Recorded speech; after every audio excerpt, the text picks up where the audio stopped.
Hello, hello, hello everyone.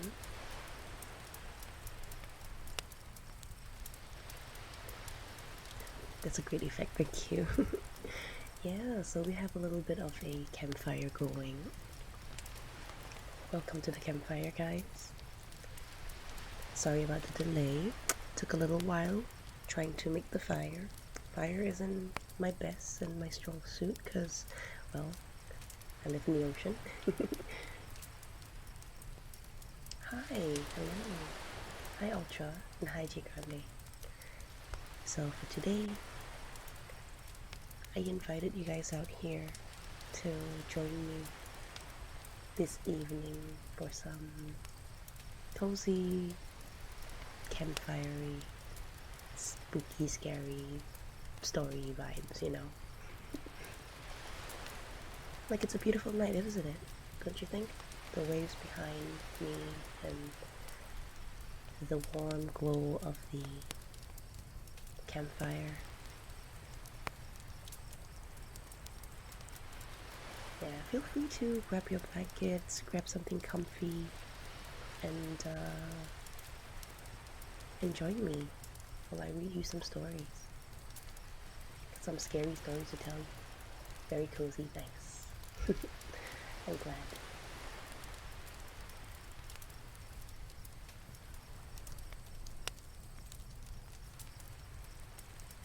Yeah, I always enjoy myself a good campfire, sometimes by the beach, because it's always so comfy. Do you guys like scary stories? I feel like this is the best time for scary stories. We can also roast some marshmallows on the campfire if you guys want to.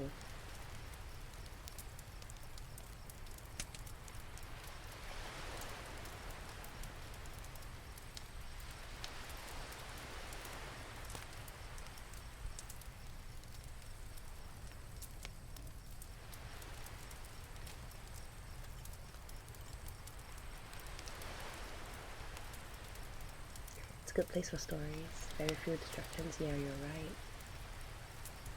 right. I think the whole like ambiance and scenery adds a pretty good touch, don't you think?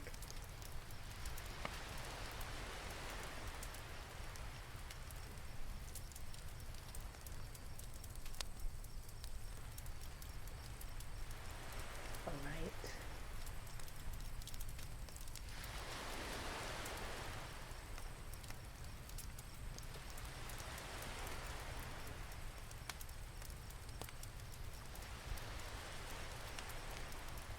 Let me see. Okay, I found this pretty good looking story, I think. It has a lot of upvotes on Reddit, so we're gonna read through this.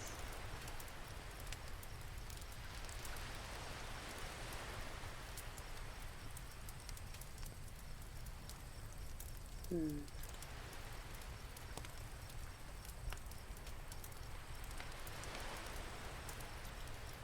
Okay.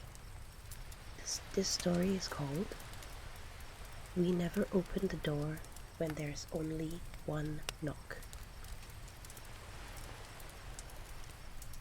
Please just let me in. It's getting cold. The voice was familiar, only older than I remembered. Very close to detail. Lala, please. Using my old nickname as a nice touch as well. I sat on the floor next to the door, my arms wrapped around my legs. Or, of course this has to happen. The 1 week my parents left me alone. They hadn't gone on vacation for years. I practically begged them to get away for a while, for their own good. If I called them, they'd come right back, but I don't think that would have helped me anyway. Besides, I wasn't an idiot. I had a knock and would not open the door. When someone comes to your house, they will ring the bell or knock a few times. Most people like to play it safe and simply use the bell. And then you open the door as you normally would. But never, absolutely never, should you open the door when there's only one knock. It was the very first thing we were told when we moved to this neighborhood all those years ago. There are a bunch of rumors of people disappearing or suddenly dying after opening their doors, though they all supposedly happened before we even lived here. I never believed in it, but not even when I was little. This town was simply insane. Most people here were a little eccentric and unusual. Well, that's what I believed until I heard my lost sister call for me after one loud knock on our front door. Please go away, I whispered, even though all those years I recognized her voice, and when I heard it I jumped right up, ready to open the door wide, but I knew it wasn't her. I looked through the window. There was nobody in the front of our house. I don't know how much time had passed before I finally grabbed my phone and called Max, who not only was our neighbor, but one of my closest friends. She's here, I said. I knew I wasn't making much sense. I don't know how to word my thoughts. Who? Where? He answered. Ruby. Silence. Max. Max started speaking but stopped. She knocked. There was enough information for him. You didn't open, did you? I shook my head and of course he couldn't see. I'm coming over now, okay?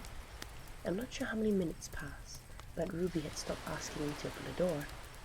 Hey Lainey, I don't think the bell is working, I heard Max. Maybe they screwed with it. I swallowed. You could knock. There was a silence for a while, followed by one loud thud. When I didn't open the door, the sound of Max started shouting loudly. Open the fucking door! His voice became louder and louder until it hit a frequency that almost made my eardrums explode. I didn't move, I didn't speak, and finally the doorbell rang and the voice became silent. Slowly I got up to the door and looked outside. This time it really was him. The last time I saw her, we had the biggest fight of our lives. We were sitting in the living room with tea that had already turned cold. I don't open up about Ruby often, but hearing her voice today really messed me up. And all because of stupid Jack, I rolled my eyes. Max smiled. A boy? I shook my head and laughed. Jack was a stuffed toy in the shape of a pumpkin. I'd never told Max about the fight. In fact, nobody but my parents knew about it. I loved that damn thing. Won it at Halloween Carnival. When Ruby saw it, she begged me to give it to her. She cried for hours. Oh. Let's go. Let me make it a little bit softer. Hello, hello. Thank you so much for the raid. Shah, hello. Is that Shah? Do I pronounce it as Shah? Or is it... Thank you so much for following. Thank you, thank you. Hello and welcome raiders. My name is Bethy. I am a deep sea siren. Sheva. Okay, gotcha. Nice to meet you, Sheva. And thank you so much for following and reading. My name is Bethy Fisher, and I am doing a little creepy story, campfire-y type of thing. Oh, hey, Chan. Hello. Chan told me to read you. Oh, awesome. Thank you so much, Chan, for guiding the raid. Thank you. And welcome, everyone. If you guys need to take a break, have some food, please go ahead. Especially for Sheva, let me give you a quick shout out as well.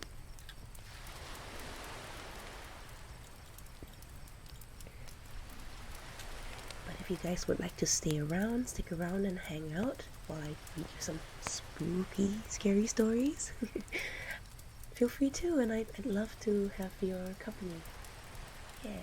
Oh, SCP containment breach. So you were also doing something spooky. So that's fun. Oh, I do love a good SCP story. Maybe I'll read that later.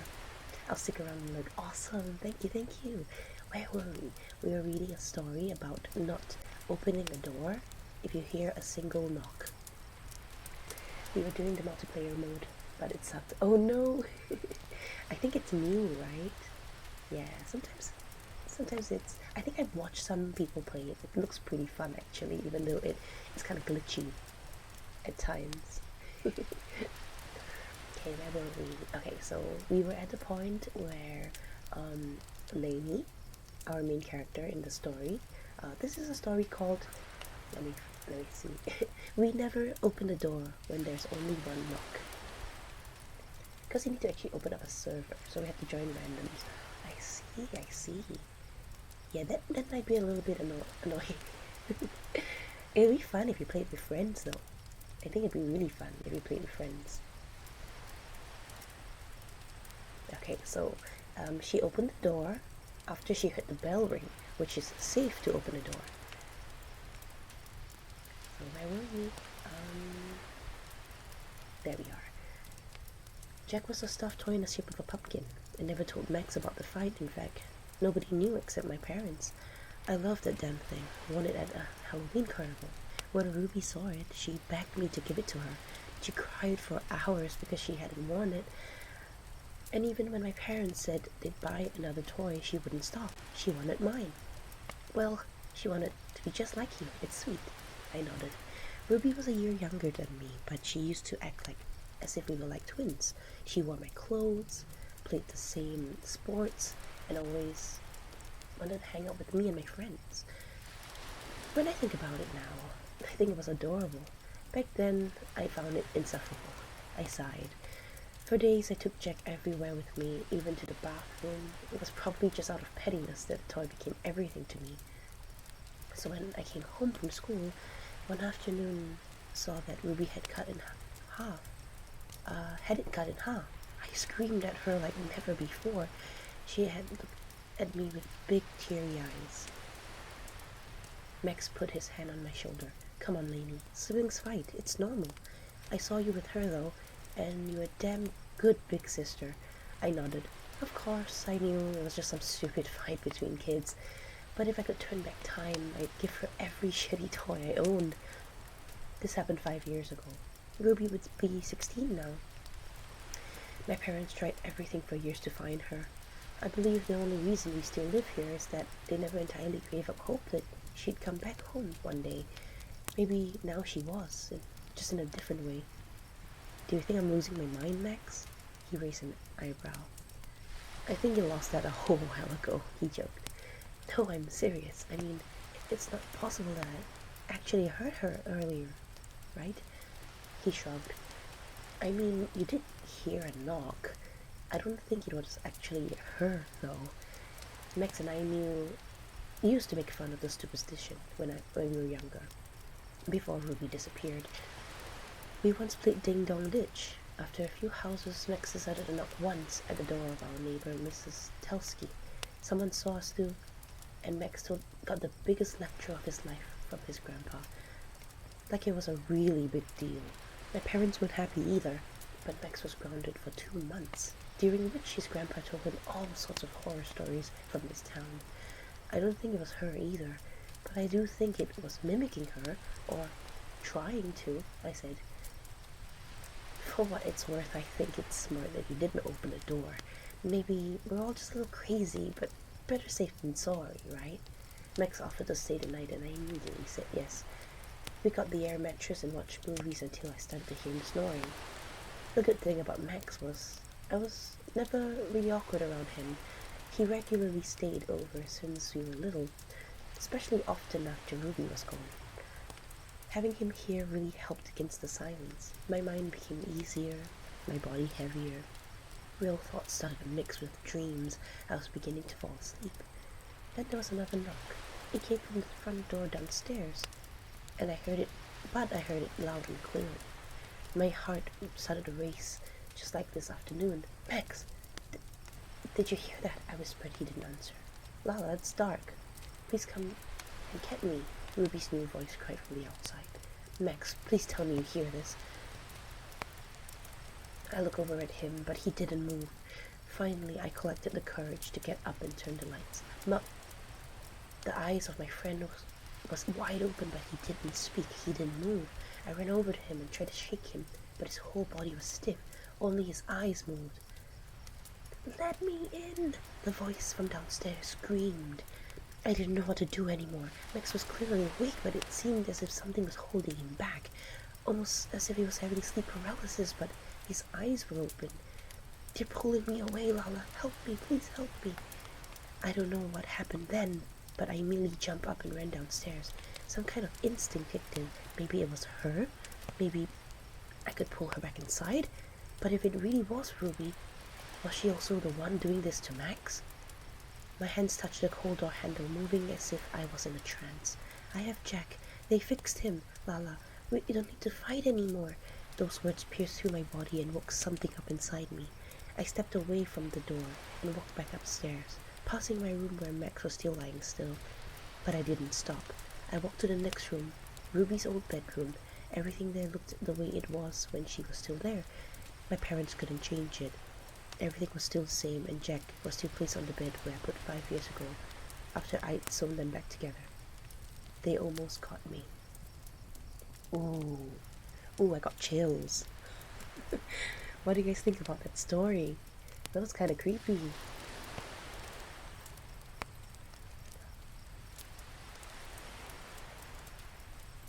Now, I would probably be kind of creeped out to open any door if anybody were to knock once.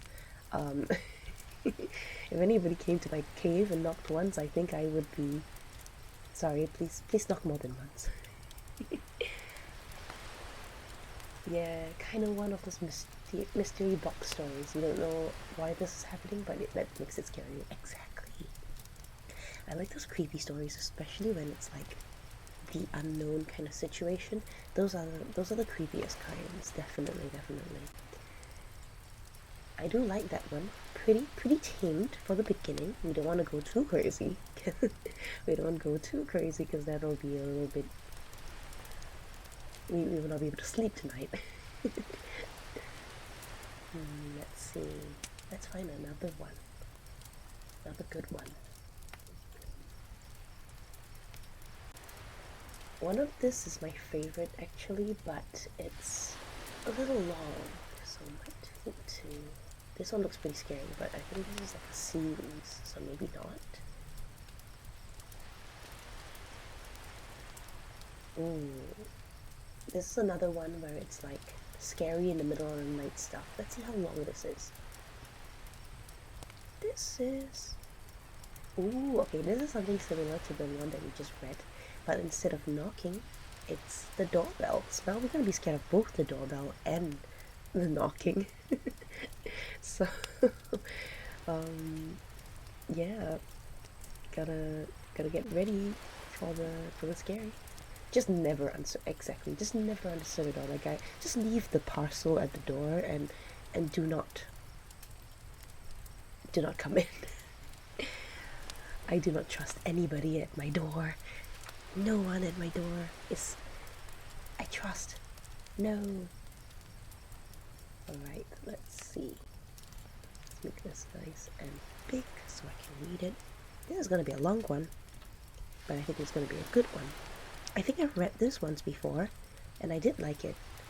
If I can remember how it goes. Not really. Then it'll be kind of like the same, kind of like reading the story for the first time for me too. Right.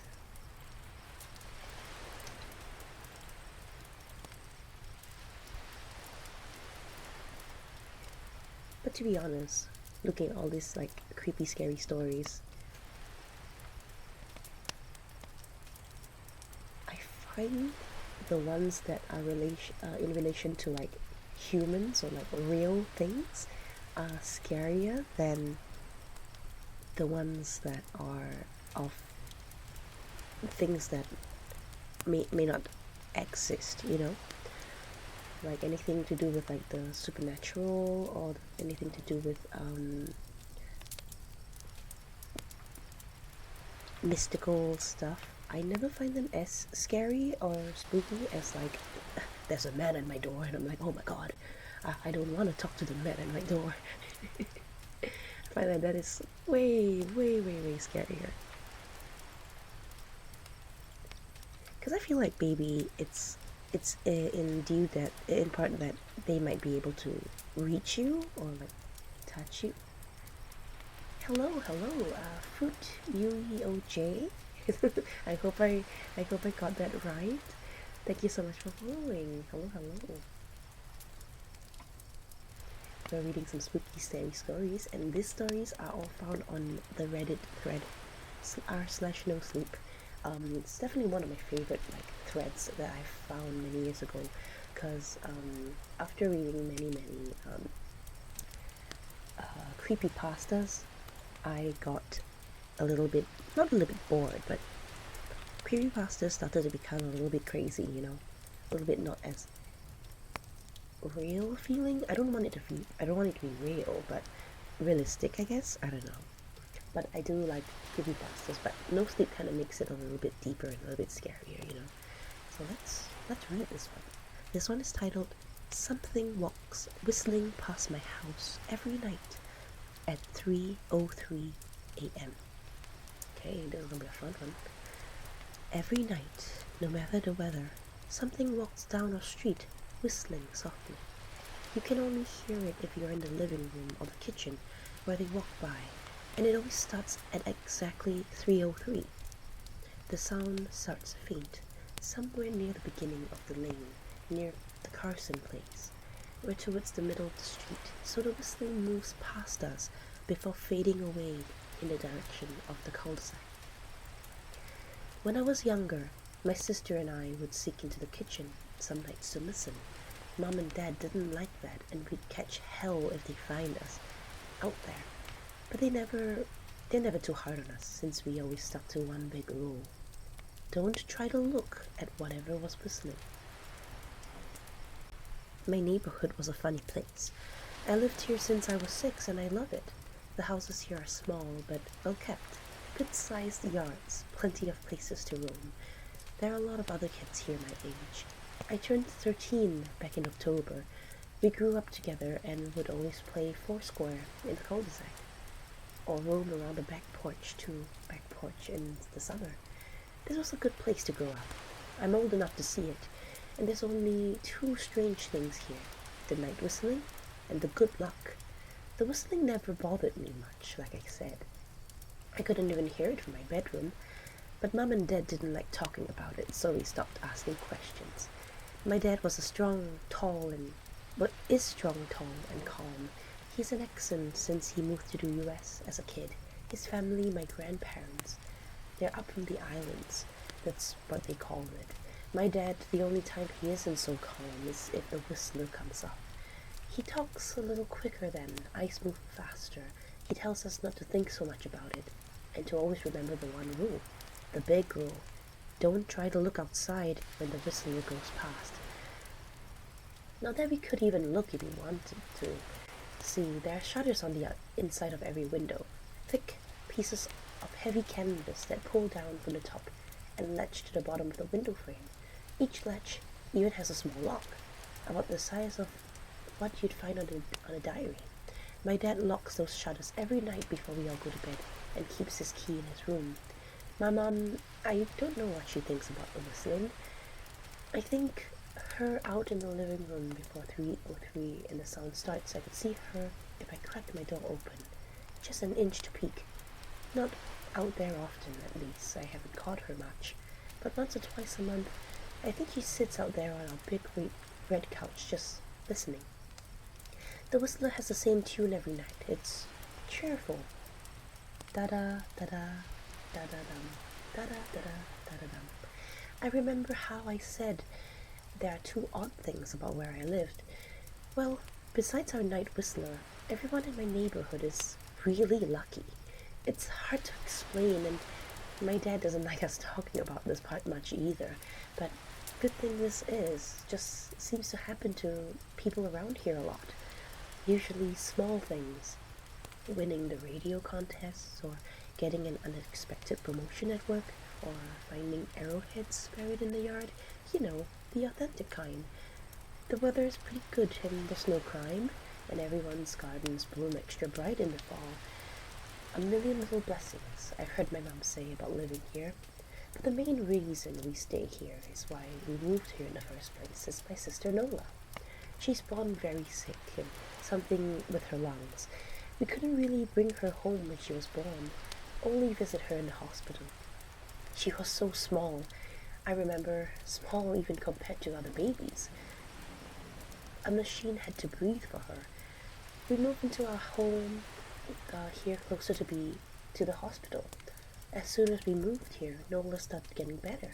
The doctors couldn't figure it out. They chalked it up to whatever they were doing, but we could tell that they were confused.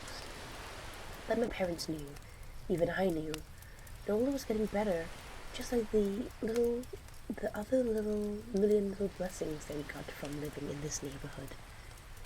So that's why we stayed, even though we found out that for every small piece of miracle that happens here every now and then, something bad will happen. But they only happen if you look for the whistler. See, our neighborhood was a welcoming community. They showed up with macaroni casserole and a gift basket and a manila folder whenever something new moves in. Someone new moves in. They're very friendly. 4 people showed up when we moved in 7 years ago. The community made small talk, gave me Snickers bar, and took turns holding Noah.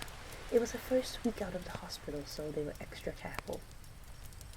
Then the committee asked to speak to my parents in private, so I was sent to my room, where I still managed to hear nearly every word. The welcoming committee told my parents about how nice the neighborhood was, really exceptionally hard to explain kind of nice. And they told my parents about the hard to explain whistling that happens every morning at 3:03 and ended at a tick of 3:05. The group of our neighbors warned the parents that the whistling was quiet, would never harm or hurt us as long as we didn't look for what was making the noise. This part they stressed, and I pushed my ear to the door, straining to hear them. People who went looking for the whistler had their luck change. Sometimes, tragically, a black cloud would sometimes hang over anyone that looked. Anything could go wrong. Would go wrong. The manila envelope and committee brought over contained newspaper clippings, stories about car crashes and ruined lives, public deaths and freak accidents. Not everyone dies, I heard the head of the committee tell my dad, but life goes on. Life goes out of them. Even if they live, there's no light in them, ever. No presence. My mom could tell that she wasn't taking it seriously. She kept asking if this was some kind of prank they play on new neighbors.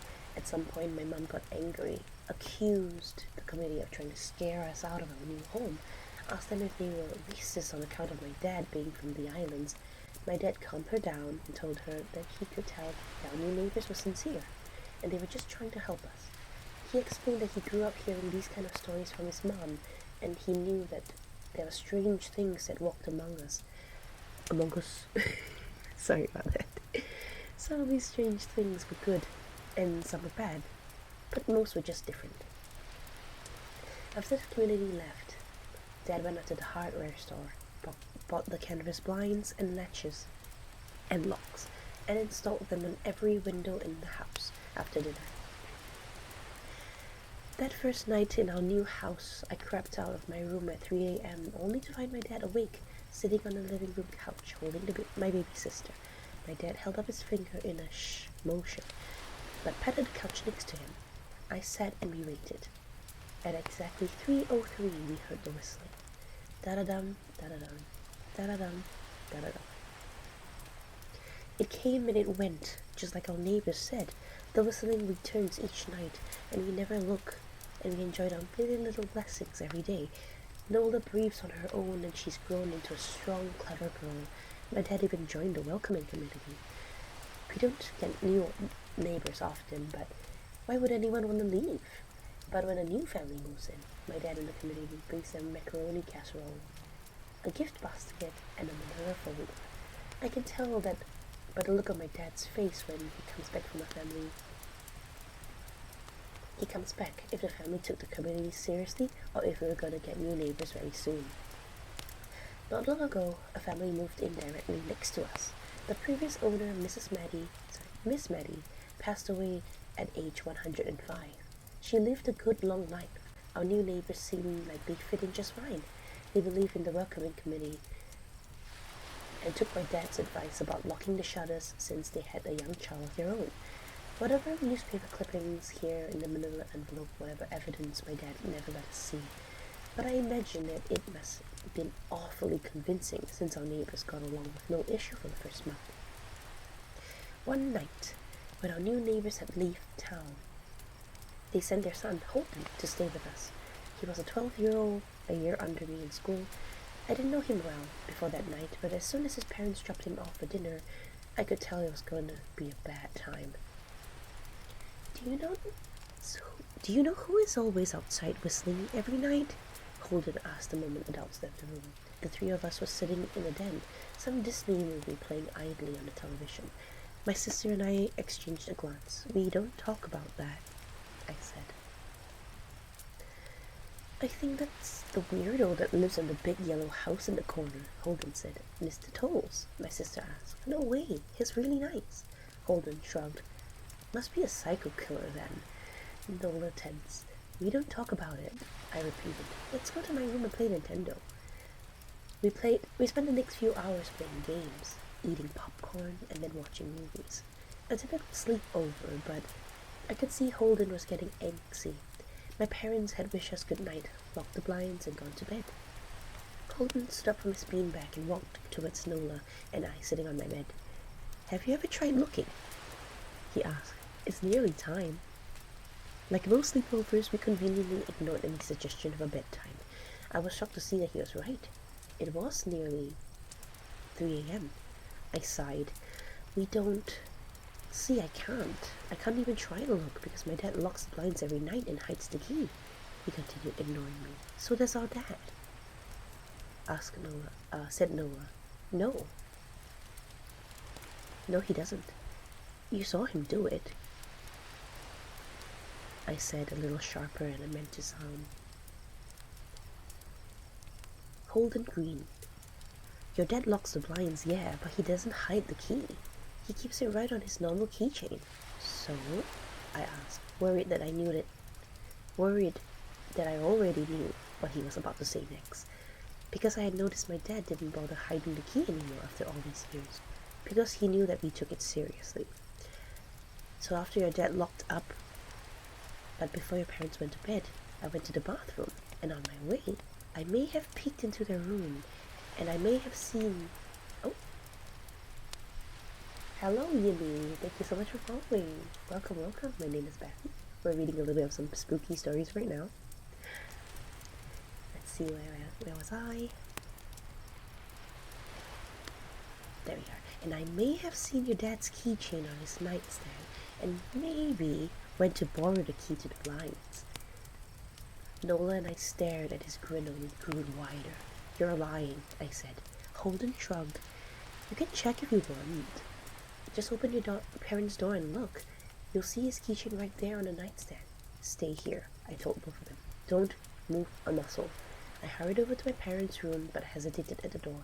If Holden wasn't lying, my dad would be angry, beyond angry. I was scared thinking about it, but more scared of an open window with the whistler right outside. I opened the door, barely an inch, and looked in. But it was too dark to see. I was taking a deep breath and walked into the room. 2 steps into the dark, I froze. The whistling started, and I could hear it clearly from my parents' room.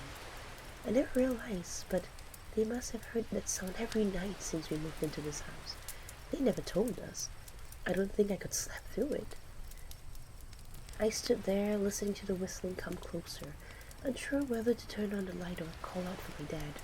Soft sounds from the living room brought me back to reality. Nola! I yelled, running out of my parents' room. Holden and Nola...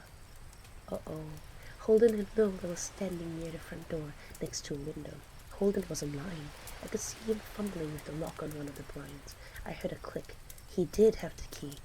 Holden let out a quick laugh, and Nola stood next to him, hunched up, afraid, but maybe curious. The whistler was right outside our house now.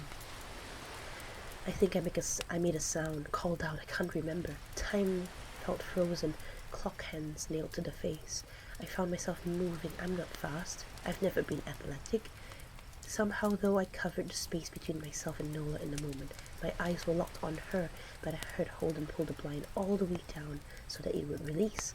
I heard the snap of it start to raise. I heard the whistling on the other side of the window. I had my arms around Nola, and I turned us so she was facing away from the window. At the same time, I jammed my eyes shut. The blind whipped open. The whistling stopped. I felt Nola shaking in my arms. "Don't look, okay?" I told her. "Don't turn around." We were positioned so that she was facing back towards the hallway, and I was facing the window. My eyes were still closed. I felt her nod into my shoulder. I reached out with the arm not holding Nola and tried to touch Holden. My hand brushed against his arm. He was shaking worse than Nola. "Holden?" I asked. Silence. I reached past him and felt gingerly for the window. My eyes sealed shut. The glass was cold against my fingertips, colder than it should have felt for the time of the year. I moved my hand up against the window, searching for the string to the blind. The glass began to get warmer the further I reached there, and a gentle hum feeding back to my fingertips. I tried not to think about what that might be on the other side of the window. Finally, I touched the string and yanked the blinds shut. I opened my eyes, a dim light leaking from the kitchen. I could make out Holden, pale and small, staring at the now closed window. "Holden?" I asked again. He turned towards me and he screamed. Everything became a flurry of motion. Lights sparked into life at the hall, the living room. My parents' footsteps thudded across the hardwood floors. I didn't turn back to look at them. My eyes were glued to Holden. He was pale. He bit his lips so hard that a thin red line of blood running down his chin, and he'd wet himself. "What happened?" my dad asked from behind me. I managed to shrivel away from Holden and look back. He looked. I'd never seen my dad scared before, but I saw it that night in that moment, an old, ugly terror stitched on his face, a parent's fear. "Just hold it," he mouthed to me. I nodded yes. My dad let out a breath. He looked so relieved I nearly expected him to cheer. Then he turned to Holden, and my dad's face changed. I wondered if he felt bad for feeling good, that Holden was the only one that looked. There was a knock at the door. We all froze. Holden whimpered. "Don't answer it," my mom said. She stood at the threshold of the hall. I'd always thought she was skeptic and just humored my dad about the window and the whistler, but that night we were all believers. I noticed that both my parents held baseball bats.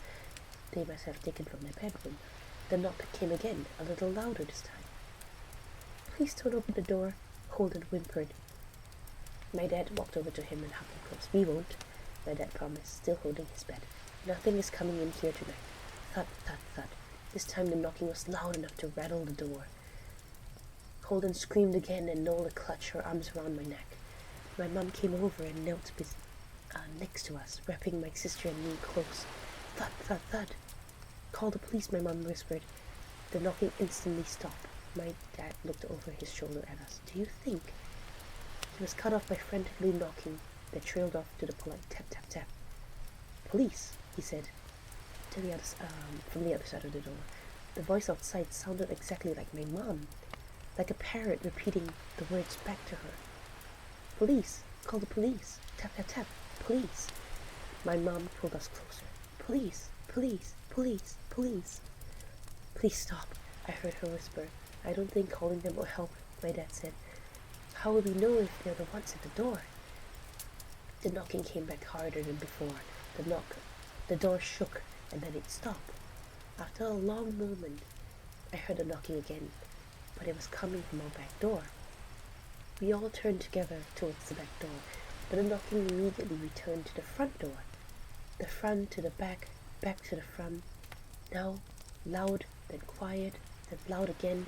Suddenly the sound was coming from both doors at once. Big, heavy doors. Heavy blows like a sledgehammer. Then something started rapping against the windows in the house. Hello, Zipper Mars. Thank you for following. Thank you. And welcome, welcome. We're reading something scary right now. Currently in the middle of the climax, so it's pretty scary. Let's see. Okay, big heavy blows like a sledgehammer.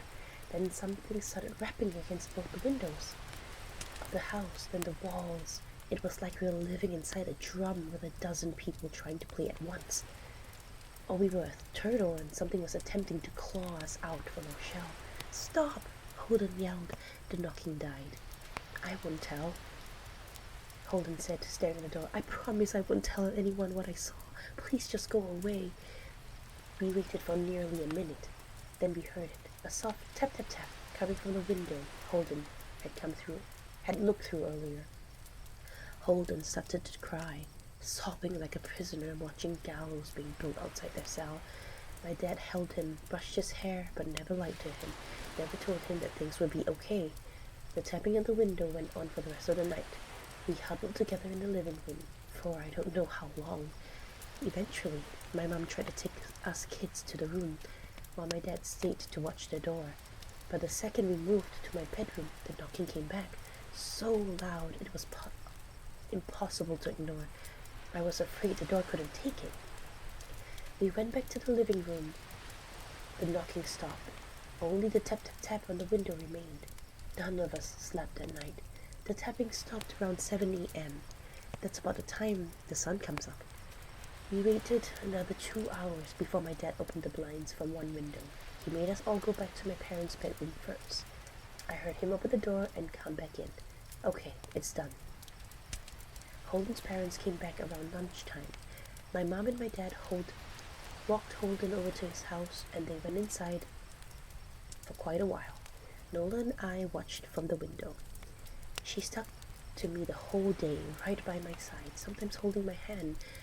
While my parents came back, they looked grim, but wouldn't tell us what they said to Holden's family. It was a Sunday, so we spent the day together, ordered pizza, and watched movies. That night, everyone slept in my room. Nola and my mom in the bed with me, my dad in the chair he put over. There was no knocking that night, or any night since. We didn't see much of Holden or his parents for the rest of the week, but Thursday there was a moving truck in their driveway. Nola and I watched them packing up the whole afternoon after school. What sticks with me is that how tired Holden and his parents looked. All three of them had the same pallor, grim mouths and lightless eyes. Even across the street I could tell something was very wrong. Holden and his family were gone before sunset. I remember the original welcoming committee said to my parents when we moved in, not everyone who looks at a whistler dies, but even those who live have the light go out of them, and the rest of their lives are full of misfortune. A million little tragedies. I think Holden's parents must have looked, either to comfort him or if they didn't believe or share the burden if they did. I watch Nola some days, happy, young and alive, and I wonder if I had been slower, if she'd look out the window that night. Would I have looked too, to comfort her, to share that burden? I'm glad I didn't have to find out. We still live in that house, in the neighborhood. We still hear the whistler walking past every night. The blessing, the luck, the good things here are too good to leave. But we're careful. We don't have friends over to spend the night anymore, and my dad hides the key and blinds very, very well. Not that I've gone looking. Some things you don't need to look for. Wow, that was creepy. Nice voice, by the way. Great for storytelling. Thank you very much. And welcome to the campfire. Get comfy. Grab some marshmallows. Roasted by the fire. No, J. Grande, don't whistle now. Love that. What a story. Right? Really good story. I mean, Reddit seems to enjoy it. That was good. Let me take a quick swig. Did you guys like that story? Like, do you guys think that you would be disciplined enough to not look if, like, a whistling happens outside your door every single night at the same time?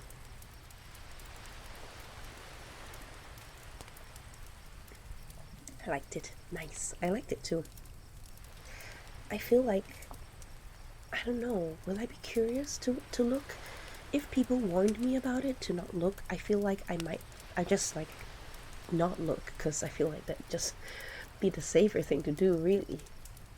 Yeah, it wasn't as scary as one might think, but it does feel kind of creepy to imagine that people live under this aura. Yeah. If it happened long enough, I might look. I don't know. Right? I feel like humans are very curious creatures. I mean, even I am a curious creature and I'm a siren. I might be more curious than most. But I feel like if there was constant warnings about not looking, I probably heed it and not look. Yeah, because especially after people said that there was misfortune, because if it was just some random dude whistling outside your door and you looked, I don't think there might be any misfortune, right? Because if it's just some random dude,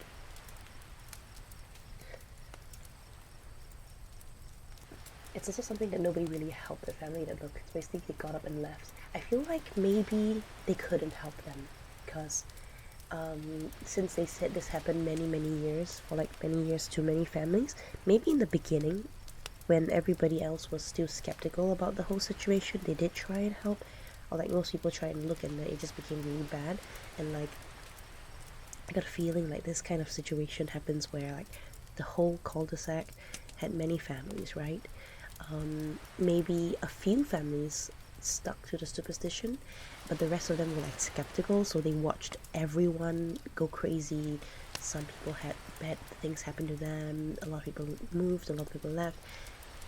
So they probably figured out that it is real, so they probably kept telling the next new neighbors until the whole cul-de-sac is just full of people who like believed that thing. So it was like safe, you know? And then maybe somebody might have accidentally looked. They might have also tried to help them, but maybe they just couldn't. And maybe if they did try, the misfortune might also lay on them, you know? Oh, thank you so much for the hydrate. Let me take a drink of water here. Probably, yeah. True. Only the ones really stuck around, exactly. And that's why the whole place is like very safe, I guess. They all have they have a trust with the whole neighborhood.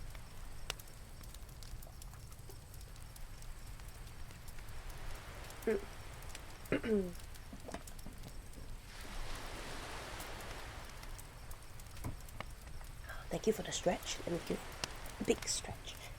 And we can start looking for the next story.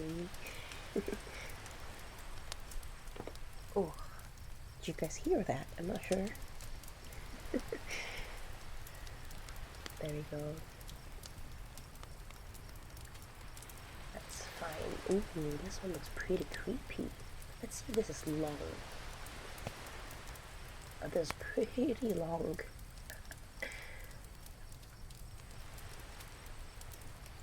This might be too long. Let's find something shorter.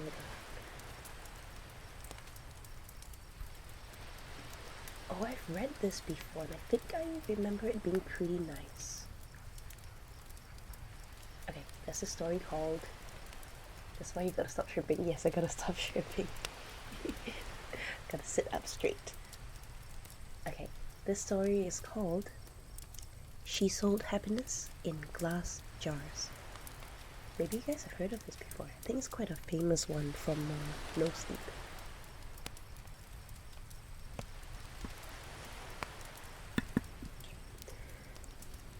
Sounds intriguing. It does, doesn't it? That's why I read it in the first place, because I was like, wow, what is this? Interesting. Okay. The poster read, Happiness sold in glass jars. Call today. And underneath the text was a phone number. Never heard of it. Oh, awesome. Oh, heard of it, never heard the story though. Awesome. Then now I'll read it to you. I was walking home from a long, exhausting day of work when I caught a glimpse of the paper stapled on an old telephone pole. I took a picture of it and thinking it was amusing. I was going to show my wife once I got to our apartment, but I was caught up with the chores and forgot about it. Dinner, dishes, laundry, packing a snack for our daughter, putting her to bed, then putting our toys away that she left out in the living room every night. It was the exact same routine. The next day, I awoke sleeping back to back with my wife.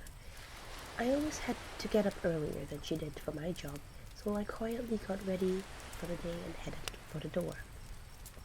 At work, I was updating the company's latest expense report, Most days were similar to this one. They were basically paying me to stare at the computer for 9 hours a day and then put a couple numbers into a spreadsheet. I finished my work very quickly, so I decided to head out the office early. It also helped that it was a Friday, and a lot of people leave early at the end of the week. On my walk back, I was thinking what my life had become. I did this often. I always dreamed of traveling when I was younger. I wanted to drive across the country or solo backpack across Europe. Then I met Kelsey. Don't get me wrong, I love Kelsey. I mean, I still do. We just don't have that spark anymore. When you meet someone, you get in a relationship, whether it's meant to be or not. Some of your personal life plans have to be put on hold. Then the relationship turns to marriage. And then you have a baby. And then you have to enroll your daughter into a preschool. And then you have to get a better paid job and work more hours, blah, blah, blah. I'm not trying to throw a pity party for myself. I'm just saying I wasn't exactly content with where I was in my life. I wouldn't have referred to myself as a happy person. As I took the same route home that I did every day from work and back, I walked by the same poster I had passed the day before. I don't know why, I really don't, but I decided to call the number. I figured it would be some joke. Maybe someone just picks up and says, "I love you" on the other end and hangs up. Or maybe it's a lie to a sex worker. I had no idea what to expect. I called, it rang once, and somebody picked up. "Hello?" a woman said. Hi. I'm calling about your poster, your ad." "Oh, awesome," she said calmly. "When do you want to pick it up?" "Pick what up?" "The jar." She said it as if it was the most obvious thing in the world. "Oh, of course. I realized that I had left work early without telling Kelsey, so I could just go pick it up now and she'd be none the wiser." "What is it exactly that you're selling?" "I just told you. It's happiness in a glass jar."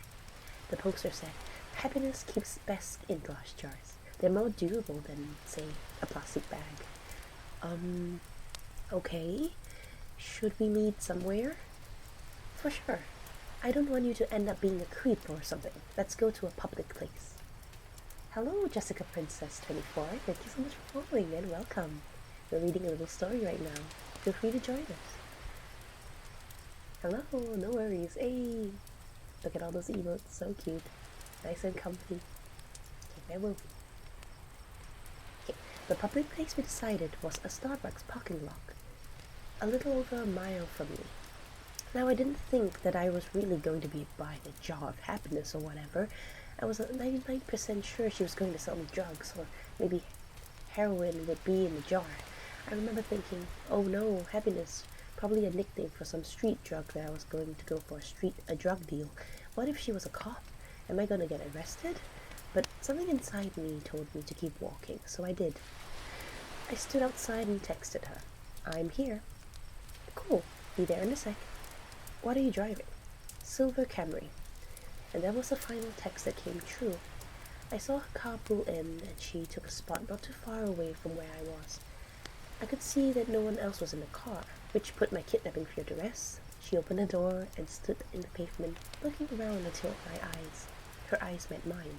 I gave her a little nod of acknowledgement. She simply responded by waving her hand, gesturing for me to come over to her car. So I did. She was a young, maybe mid-20s, with curly golden hair. Her skin was pale and contrasted with her all-black outfit she was wearing. I thought she looked like Glinda, the Good Witch from Wizard of Oz, had put on the Wicked Witch's clothing. "Nice day out," she said as a greeting. "Oh yeah, it is. Hadn't really paid attention to it." "You were the one who called about the jar, right?" "Yeah, that was me." "Cool, here you go." She handed a very small glass mason jar. It couldn't have been more than 2 inches tall. Inside there was a light, not a light bulb, just light. It was like someone bottled up sunshine. It glowed even in the mid-afternoon daylight. It looked like a tiny sun, or a tiny universe existing in this crystal-walled home. I was admiring it, with no attempt to hide the awe on my face. Pretty rad, isn't it? What is it?" You asked that like 3 different times, I think. My answer's still the same. It's happiness. Happiness in a glass jar. "What do I do with it?" "Keep it," she said simply. If you have any problems, shoot me a text. She started to get into the car. Wait, I thought you were selling it. How much is it? Don't worry, man, she said with a smile. You'll pay. Oh, that is ominous. She closed the door and stepped out of her way as she backed up, then drove off. What the hell just happened? What was I holding? I looked at the jar again. Its radiance was simply mesmerizing. Yeah, you'll pay, smiley face. I put it in my pocket and I could see its glow slightly through my pants. I began to walk home. What was just a nice sunny day quickly changed into a rainy one with clouds wrapping the sky. It was not forecasted that it would rain, or else I would have ridden the bus or subway to work that day. I jogged home trying not to get too drenched. I finally found shelter once I made it to my apartment building. I walked up to my door and found that my key wasn't on my keyring anymore. Shit, I can't believe I lost it again, I thought. I knocked on the door and said somewhere in a loud voice, Hey babe, it's me. I don't know what happened to my key. I heard the door being unlocked on the other side. When the door opened, I was greeted by a large, heavy-set man with greasy hair and unkempt goatee. Scented X Vid. Hello, and thank you so much for following. Hello. Welcome. We're reading a little bit of a creepy story here. I'm not sure, it's not creepy yet, but there was a creepy line, so we'll see where this story goes. Okay, I was greeted by a large, heavy-set man with greasy hair and unkempt goatee. He said, Think you got the wrong door, bud. Oh, I said, disoriented. My bad, sorry. Have a good one. He let out a chuckle and he closed the door. Apartment number 33. I know that was my apartment. I know it was. I'd been in apartment 33 for 5 years now. And that was not my apartment. From what I could see inside, all the furniture was different. It was painted a different color. It was all wrong. I felt like I had hit my head and was drugged. In that moment, nothing made sense. I pulled out my phone to call Kelsey so she would calm me down and tell me that I just got confused for a second.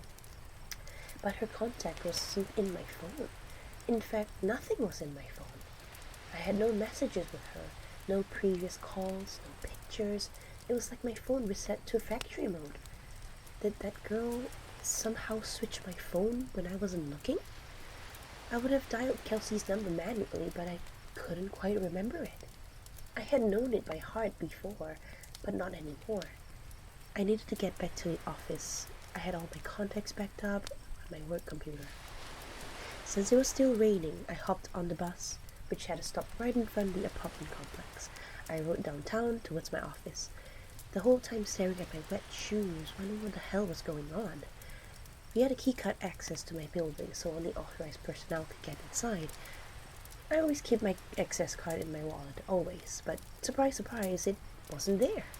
I buzzed the speaker that we had for guests with appointments or employees as a backup in case anyone had lost or forgot their card. Buzzed. Hey, this is Tim. I must have lost my card. My employee number is... I stopped as I drew a blank. The voice came through the speaker. Tim? You got cut out. What's your employee number? I can't remember. That's fine. Just tell me your full name and department. Finance. I'm in finance. My full name is Tim Brooks. 1 second. About 30 seconds later, the man spoke to me again. We don't have a Tim Brooks working in this building. Do you have an appointment with someone? I backed up in surprise, almost tripping on my own feet. I had just been in that office an hour or two ago. What was happening to me? I felt that I was getting Alzheimer's, but going through every stage one day. I stared at my hands, unsure that I was in the right body. I felt like the world around me was disintegrating. I wasn't in control. I was merely sitting inside someone else's head, watching the world through their eyes. Just then, I got a text.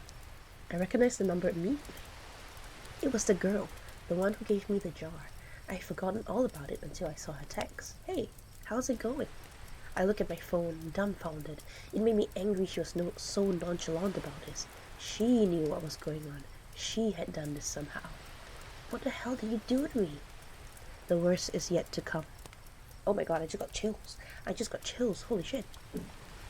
You the worst is yet to come? Oh my god. Okay, let's continue. Whew. I was astronomically close to chucking my phone as far as I could in frustration. I took the jar out of my pocket and it looked unchanged, still glowing just as bright. What the fuck did you do? I yelled at the jar, realizing I probably looked like a lunatic.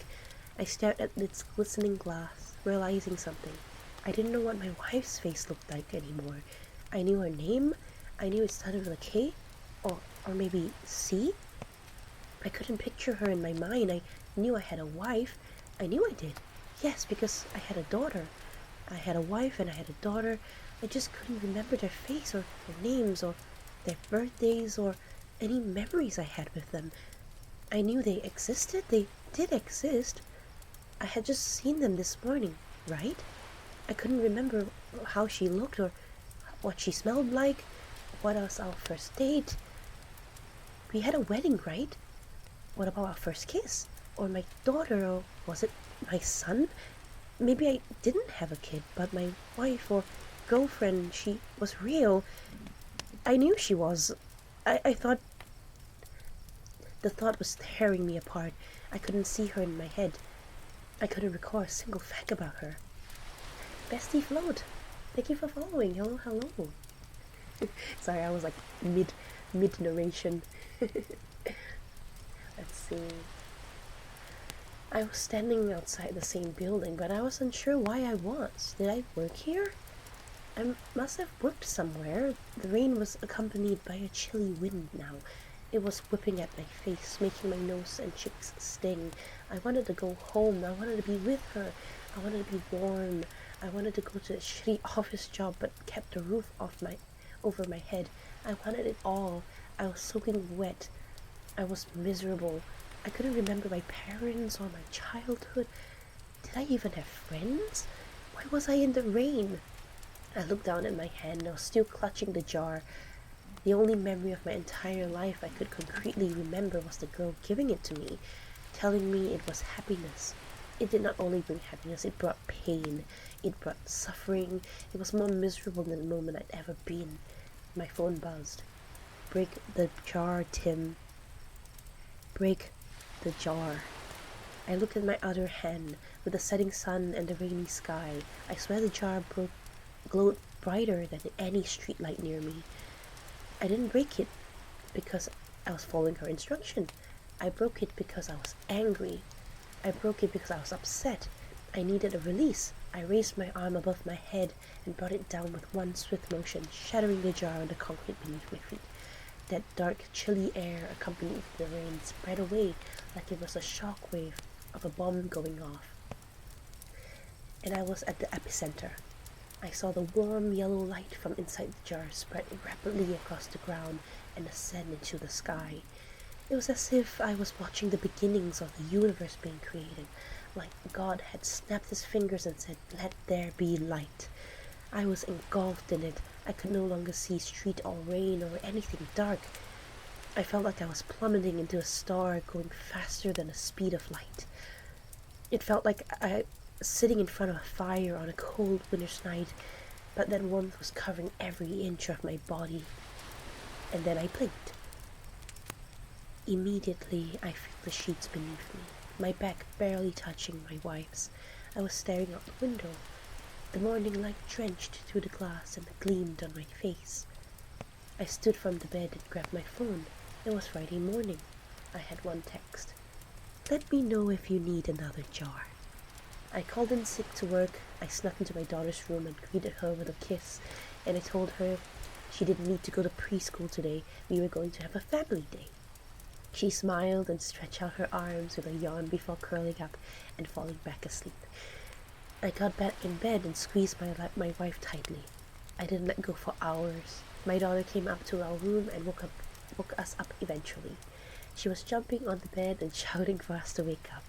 Yesterday, I might have found that annoying. Yesterday, I might have found a lot of things annoying or monotonous or dull, but not today.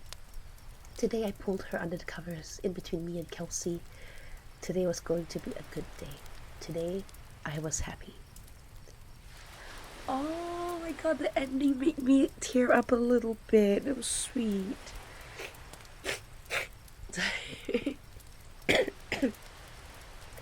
Oh, okay, so that wasn't creepy, more of like existential, I guess. I guess this is a good story to like let us know that to look at our, to count our blessings, right? Like our lives might feel boring or like like monotonous, and you might not be happy in your life, but when everything is taken away from you, that's when you realize that you had so much to begin with. I like that. I like that a lot. That was really nice.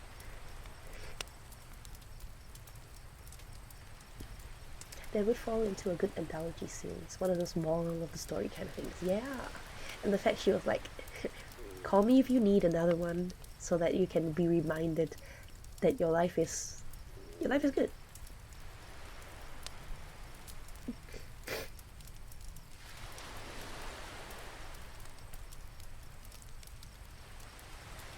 Yeah, but like the worst is left to come. It's so creepy. Well, I've got to go. Oh, don't worry about it. Thank you so much for staying for the story. Foot? Do I call you Foot? Or Footy? Or Yui? Bye, bye bye. See you next time. Yeah, Foot? Okay, gotcha. Have a good rest, Thank you so much for coming. Let's see. Oh, what is this?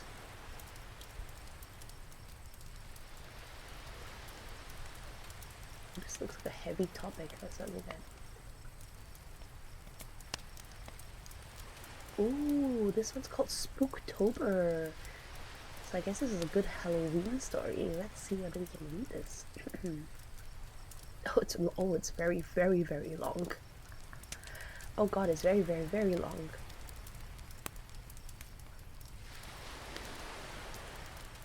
Let's see. Okay, we'll just do this really slowly, I guess. I mean, I'm interested in this one. It's called Space Girl. That's very intriguing. No idea what this story's about, so we're gonna have some fun. Okay, this is gonna be a long one. Let's buckle up, guys. Let me take a quick swig of water to get ready.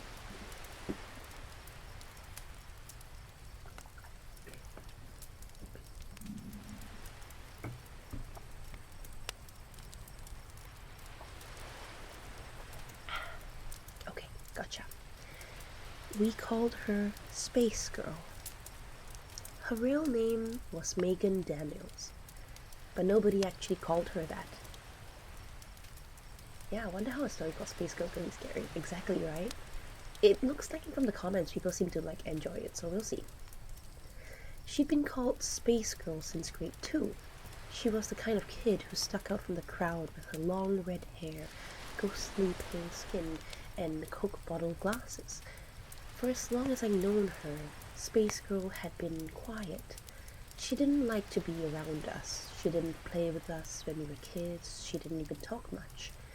Most of the time, she'd find somewhere to sit, far away from everyone else.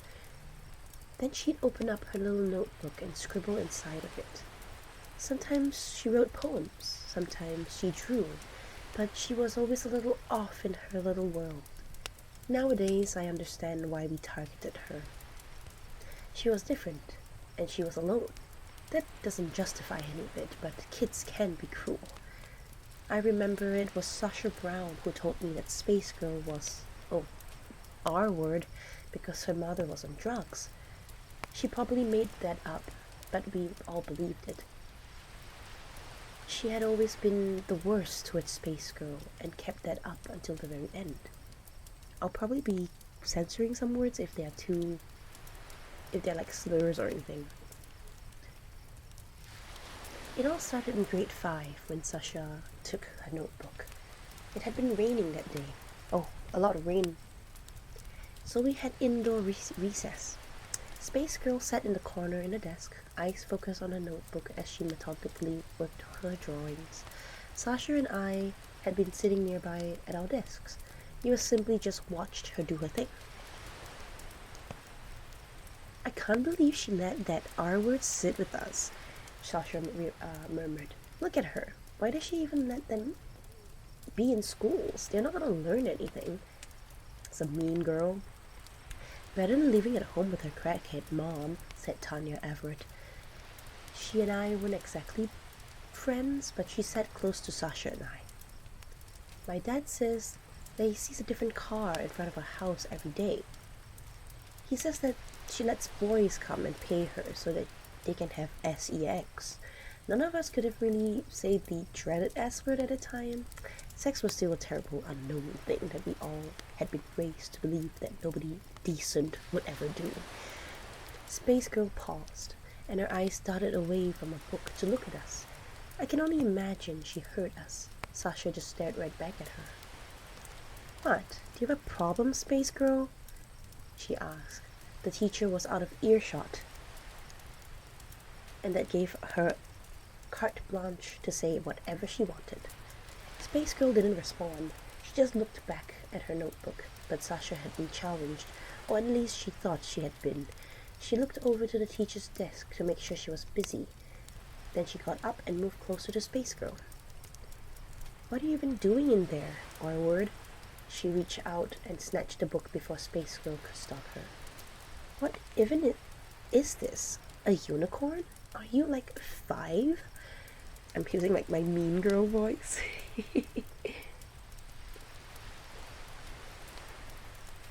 She handed the book to me. I took it on instinct. It was a brightly colored coloring book, brightly colored drawing of a unicorn inside. The artwork was pretty nice, but I would have never said so. The book was passed on to Tanya next, and then Space Girl could only look at us helplessly. Wow, you can't even draw. Look at this. She tore up the page out of the notebook, and Space Girl let out a startled whimper, as if she had been struck. The picture was crumpled up, and the book was thrown to the floor of Space Girl's desk. Draw something that isn't trash next time, Tanya said, and Sasha just giggled as if it was anything other than being mean-spirited for the sake of it.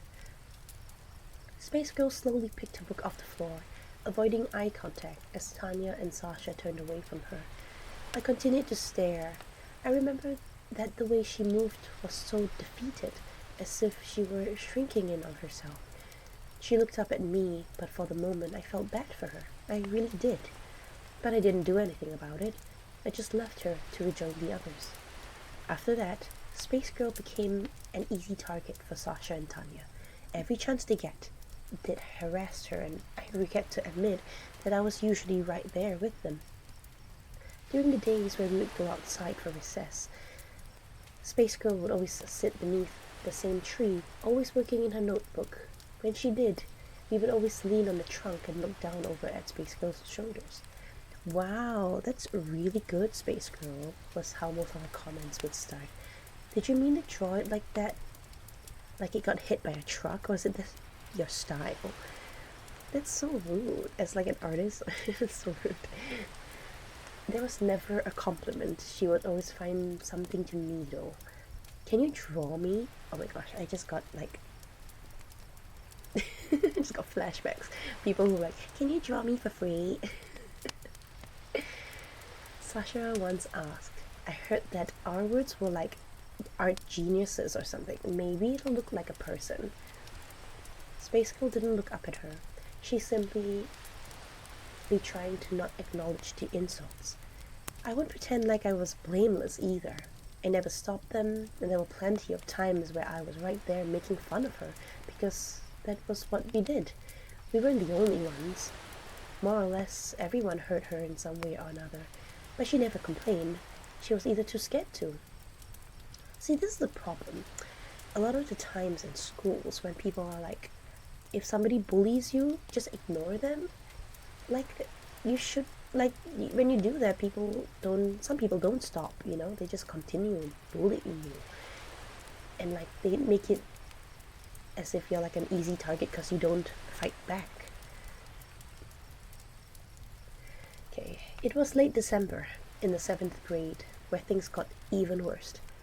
I don't know the details, but I don't know how long things had been boiling over, but I heard a rumor that James Hardy headed out for Space Girl. James had James had only been in my class a few times. He wasn't in my class that year. He was a small, mousy-looking kid who was convinced that he was the world's toughest gangster. The rumors said that someone had seen his dad going to Space Girl's house. Naturally, there has been speculation that they had been having sex. Someone told me that James's parents had been divorcing because of it. Somehow, all these rumors had mutated into claims that James and Space Girl were dating, and I think that was what had rubbed him the wrong way. We were all coming in from recess when some boys decided to pull a little prank on James. The whole prank had been set up by Brian Jordan and his brother Mike. There's a lot of names here. I'm starting to get lost with the names. They had some mistletoe for the holiday season and had set up the hall leading up to a classroom. Mike had grabbed Space Girl during recess and was holding her behind the door where the mistletoe was. When James walked through, they pushed her at him and snapped the picture. Oops, my VTube Studio jumped out.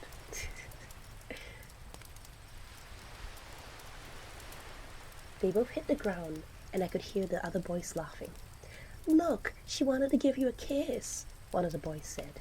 Space Girl was trying to crawl away from James and picked up a notebook, but somebody had kicked it out of sight. I remember that she looked back towards James and had tears in her eyes. She must have been terrified with everything that was going on. She clearly hadn't wanted any part of this, but she was at the center of it. "You fucking F-word, assholes." Oh my god.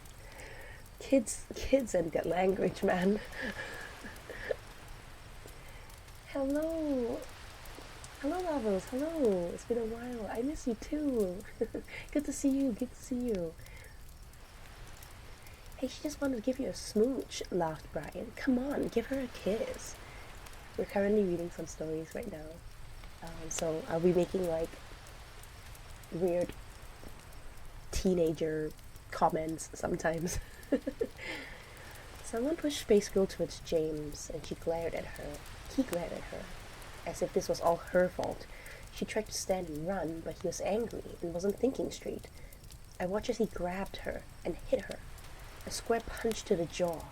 Then he tossed her to the ground and went after Brian next. A teacher had to pull James off of him. He, Space Girl, and the Jordan brothers ended up getting suspended right before the Christmas holidays. We didn't get to see Space Girl until January. We didn't see James or his friends ever again.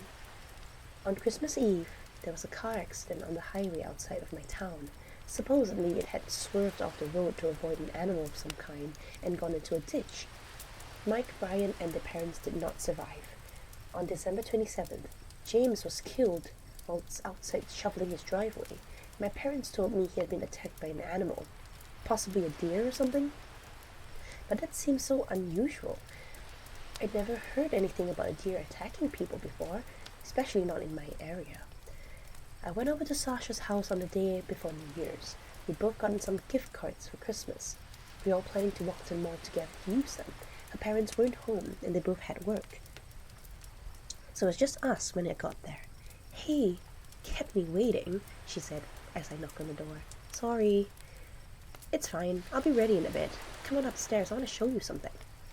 I didn't question what it was. I figured it was just something she got for Christmas, so I went upstairs with her. "You're gonna love it," she promised me. "It's gonna be so funny." She led me to a bedroom, and as soon as I opened the door, I spotted a familiar notebook on her desk. "Where did you get this?" I asked, walking closer to it. Space Girl dropped it when Brian and his brother pulled a prank the other day. She dropped it. I may have grabbed it, just for safekeeping. She cracked a wry grin before opening the notebook. "Look at this. She's been drawing the same damn unicorns forever. She didn't finish this one." She paused on a small picture. It was labeled "The Unicorn Prince." It depicted an empty field with a blank space where the titular prince should have been. Sasha flipped through the pages more until she got into some newer ones. I figured since she kicked Space Girl out a little while, and her mom is too poor to get her anything for the holidays, I'd step up. What do you think? Sasha wasn't anywhere near as good of an artist as Space Girl was, but the simple detail in what she had drawn turned my stomach. In her first picture, Space Girl was hanging from a rope. Her tongue was hanging out.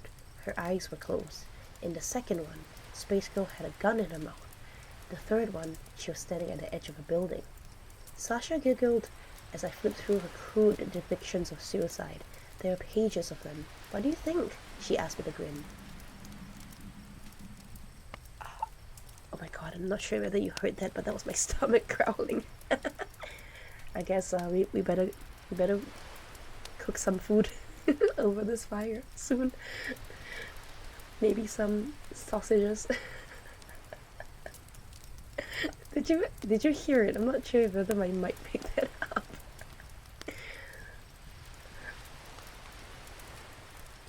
Maybe I should go get some fish. I heard it. Oh no. I'm so embarrassed. Time to go get some fish. Let's roast some fish over the fire. I need to eat. Where were we? Oh my gosh, look at this part. Horrible teenagers and their bullying. What do you think? She asked with a grin. Hello there, hello Bullseye. I bet she'll lose her shit.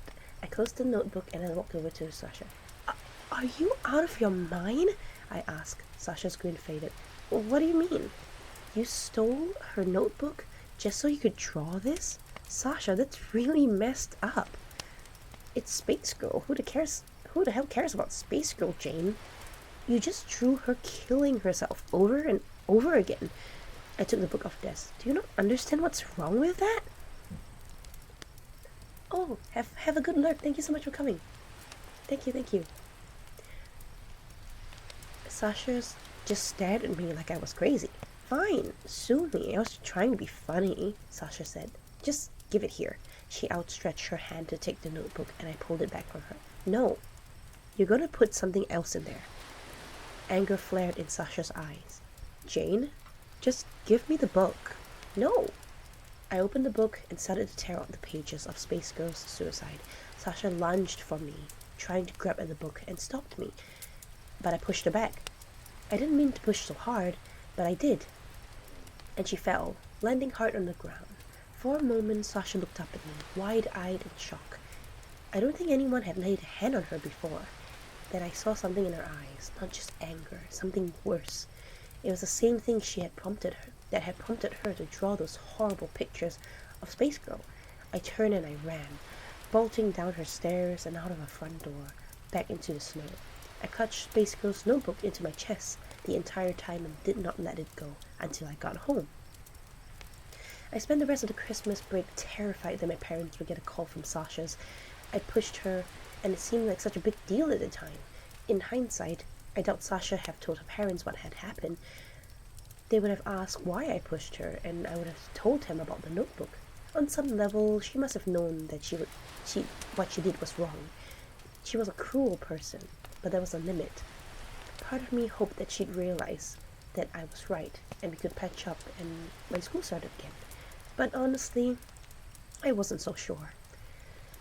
I remember looking through Space Girl's drawings, the ones that she'd done. I remember the ones that I'd made fun of. There was one with a mermaid on a rock, combing her hair. Ayo, mermaid? Her eyes were closed and relaxed bliss.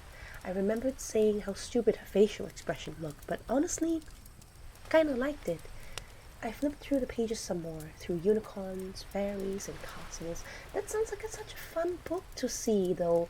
I feel like I'll be such a good friend with Space Girl. Like, she draws like fantasy stuff. I love that. Aw, I want to give her a hug. I paused at the page depicting the unicorn prince, back at Sasha's place. It had been blank, but at my house it was finished. The unicorn prince stood proudly in his field, looking skyward with his horn proudly displayed. Maybe I had been thinking of a different picture? Oh, are the pictures finishing itself? Ayo, holy ooh.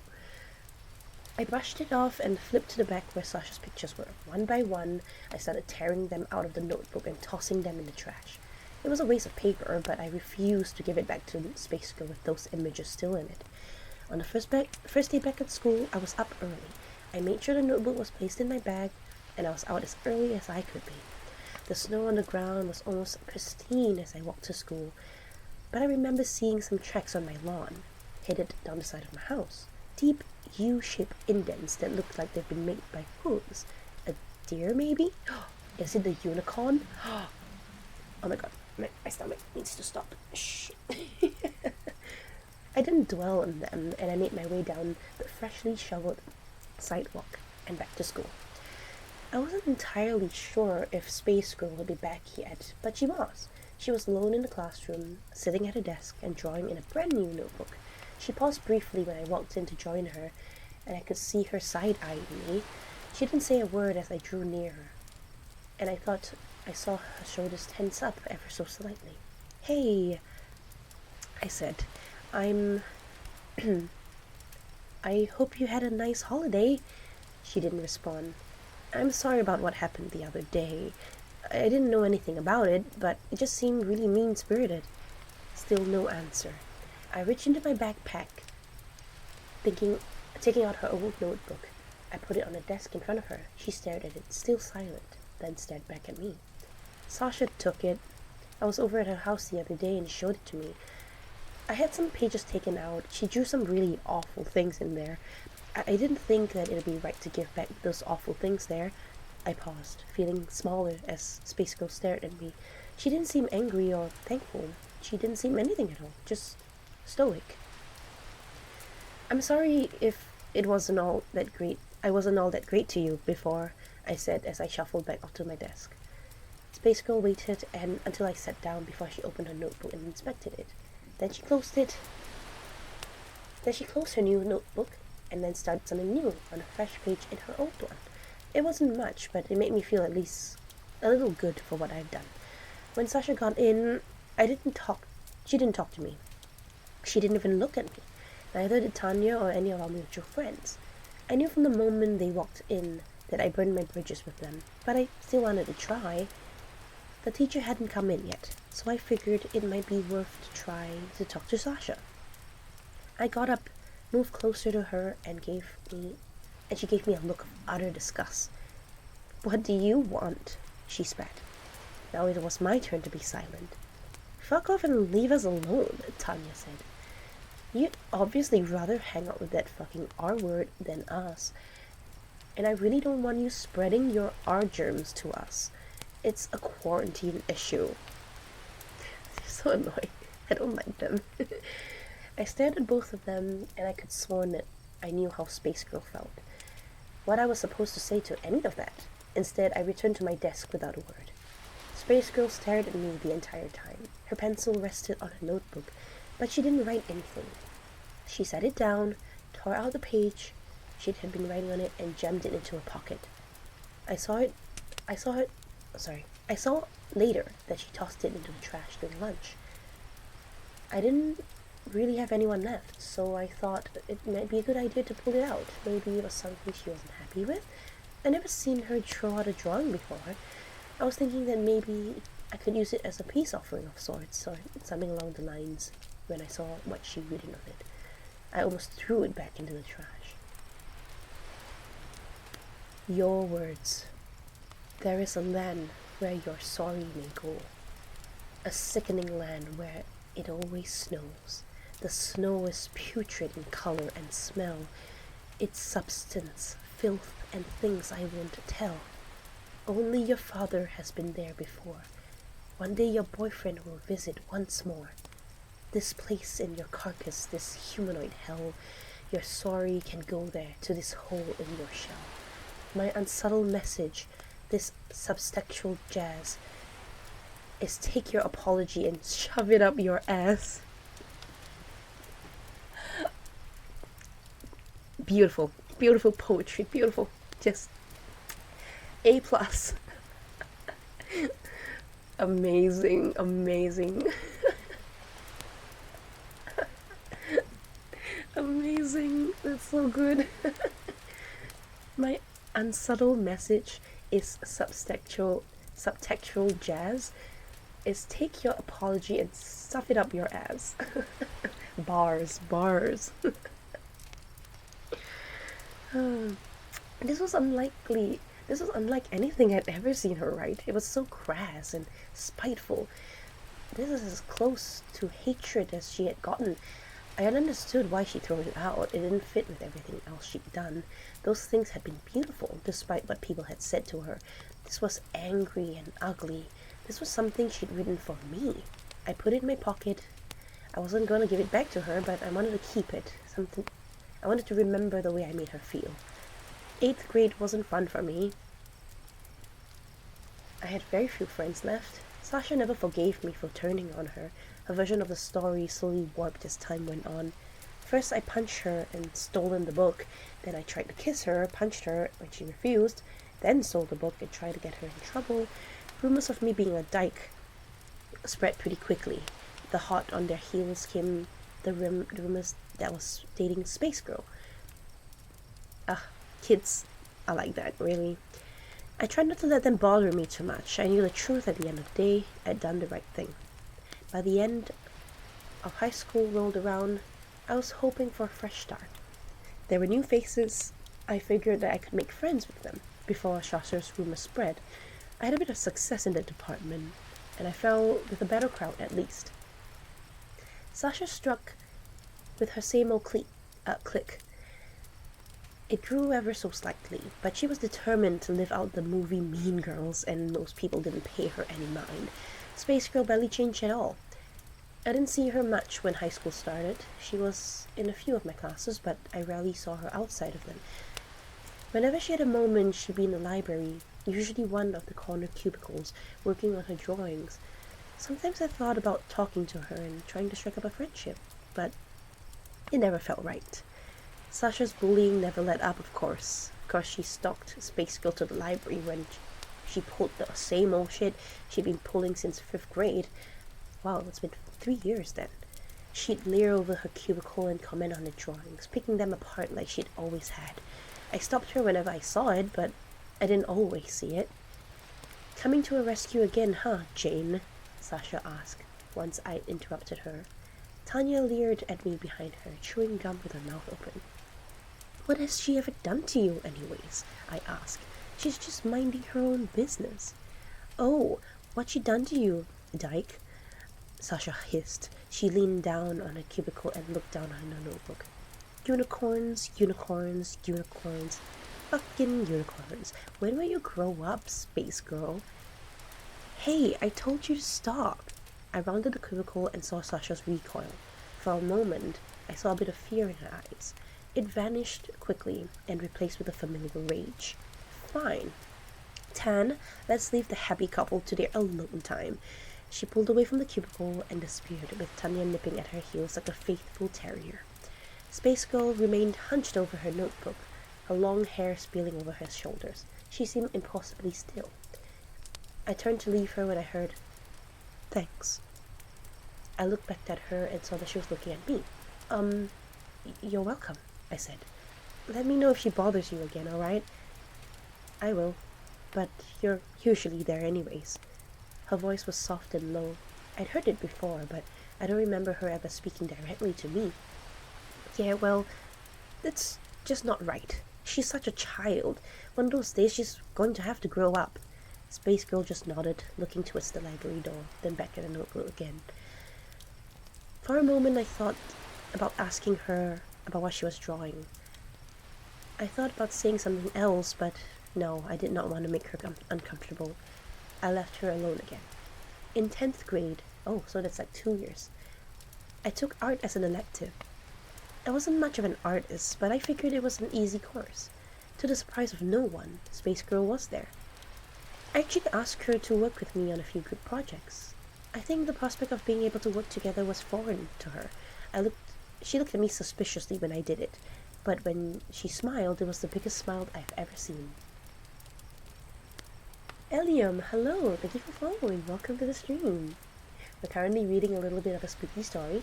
Currently is not that spooky, at least not yet. It is about like a bullying situation. So our main character is trying to make up with her. Let's see. The biggest smile I'd ever seen. I went to her house for the first time to work on a portrait project with her once. We were supposed to take turns drawing portraits of each other, and I'd volunteered to let her draw me first. Rumors of her mother had always surrounded Space Girl, so I wasn't entirely sure what to expect when I got there. I certainly wasn't expecting the quiet, neatly kept house that I found. The woman who answered the door looked like an older version of her daughter, sans the Coke bottle glasses. "You must be Jane," she said. She wasn't smiling, but she didn't sound upset either. "Yes, ma'am." "Come on in. Megan's upstairs. She was just getting ready for you." The house was warm, with plenty of knickknacks on the wall, plates and porcelain dolls mostly. Her mom sent me upstairs, and I didn't waste any time.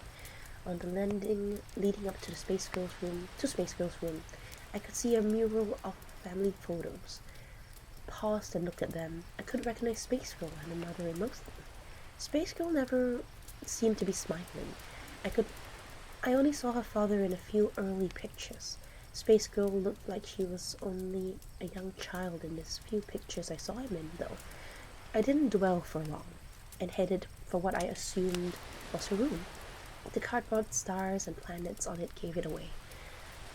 Sure enough, she was inside waiting for me. She sat facing the door behind an easel in the center of the room. Her bed was neatly made and tucked away in the corner of the room. She had a clean little desk that she'd clearly been working on, and had set out a chair for me to sit on. I hadn't expected something so overwhelmingly formal, and I almost started laughing. But then I noticed her walls. They weren't just covered in drawings. Art pieces of them were full-on paintings. They were some fantasy depictions she usually did, but the colors were so vivid. The clouds looked like fluffy pillows, and castles seemed great and infinite. "Holy shit, are these yours?" "They are," Space Girl said softly. She stood up and took a plate of cookies from me, then moved it to her desk. It's soothing," she said after a while. "Painting, I mean. I picked up the drawings I liked the most, and I finished them." She spoke slowly, like she was carefully choosing her words. I almost felt like there was something that she was trying to avoid. I spotted a painting on the floor that looked like her father. The style was the same, but content was different. He was surrounded by awkward scribbles, and he looked completely and utterly terrified. Space Girl looked down at it and seemed to disapprove of it. She turned around so I wouldn't have to look at it. "You should get started," she said. "Sorry." "No, it's all right," I said. I sat in the chair for her. "I like to hear about it." Space Girl watched me from the corner of her eye for a moment, as if she doubted that I was being serious. But eventually she sat down behind the easel and started to draw. Soon after that, she was talking too. I stayed long after she'd gotten what she needed for her sketch, just to talk. She told me that she'd always liked fantasy, and how she liked unicorns, because they were simple but pretty. I hung on to every word, and I could have sworn I saw her smiling shyly as she talked. Oh, I love listening to people talk about things that they enjoy too. You can really see you can see the joy in their faces when they talk about something they love. Okay. The portrait she'd done of me was something else entirely. Her work has always been beautiful, but this made me look transcendent. I wasn't entirely sure that I was looking at myself at first. There was something about the look on my face. There was a small, almost content smile there. The warmth it conveyed was almost Disney-esque. "I love it," I told her. That's incredible, Megan. It's really great." "You can call me Space Girl if you want," she said. "I don't mind the nickname. Not as much as I mind the people, at least." My awe quickly turned into shame, but Space Girl didn't look upset. She just stared at me blankly like she so often did. No, not blankly. Her face might not have conveyed much emotion, but there definitely was some emotion there. I wish I'd been nicer to you when I was younger," I said. "Is that why you're here right now?" No, I'm here for the assignment. I mean, the art assignment, the portraits. She continued to stare. Did you pick me because you felt bad for me? She asked. No, I just thought it'd be cool to work with you. Space Girl didn't react for a moment, but she just nodded. Okay. Her flat tone made it hard to know what she meant by that. She stood up and walked over to the portrait. Mom can drive you home if you need a ride. I opened my mouth to say something else. I wanted to apologize, but I didn't know what I had offended her. Had I said something wrong? Alright, thanks. It was the only thing I could think of. See you tomorrow. With that, I left her. I was almost afraid to see Space Girl the next morning. I drifted through my classes that day until I reached art, and when I did, I wasn't expecting what I saw. She had clearly been up late, but what she brought in stole my breath away. It was my portrait. She'd done more with it than I thought was possible. She painted over the sketch, turning it into something beautiful. Flowers bloomed around my brown hair, and a crown of daisies, lilies, and chrysanthemums adorned my head. The colors were so vivid, and I looked so at peace in it. Space Girl was looking right at me as I came in, as if she was gauging my reaction. But all I could do was stare wide-eyed in awe. As I looked back at Space Girl, she was smiling at me. Her project single-handedly netted us an A in the project and got the privilege of being hung out in the art classroom. Of course I told her how much I loved it, and I remember the way she smiled when I did. I remember thinking it was the cutest smile I've ever seen. My portrait was up for barely even a day before Sasha had to make a comment. It had been on my lunch, and I had just gotten some fries in the cafeteria when she and Tanya ambushed me. Where's your flower crown, Dyke? Sasha said. Leave me alone, I said, brushing past them. But Sasha was out for blood. I always knew you're a little dyke, but now that you posted solid proof of it, we've gone and cracked the case, haven't we? So, what happened? Did you go to her house and lick her R-word little snatch? Oh my god. I can't believe I had to read that. You must be a real good dyke because she went and drew that for you. Teenagers, man. They're cruel. I tried to walk away from her, but Sasha and Tanya just kept following me. What's wrong? Am I not pretty enough for you, Dyke? She snapped at me. Maybe she only fucks R-word girls. Tanya said, I'll bet Space Girl squealed like a pig when she came.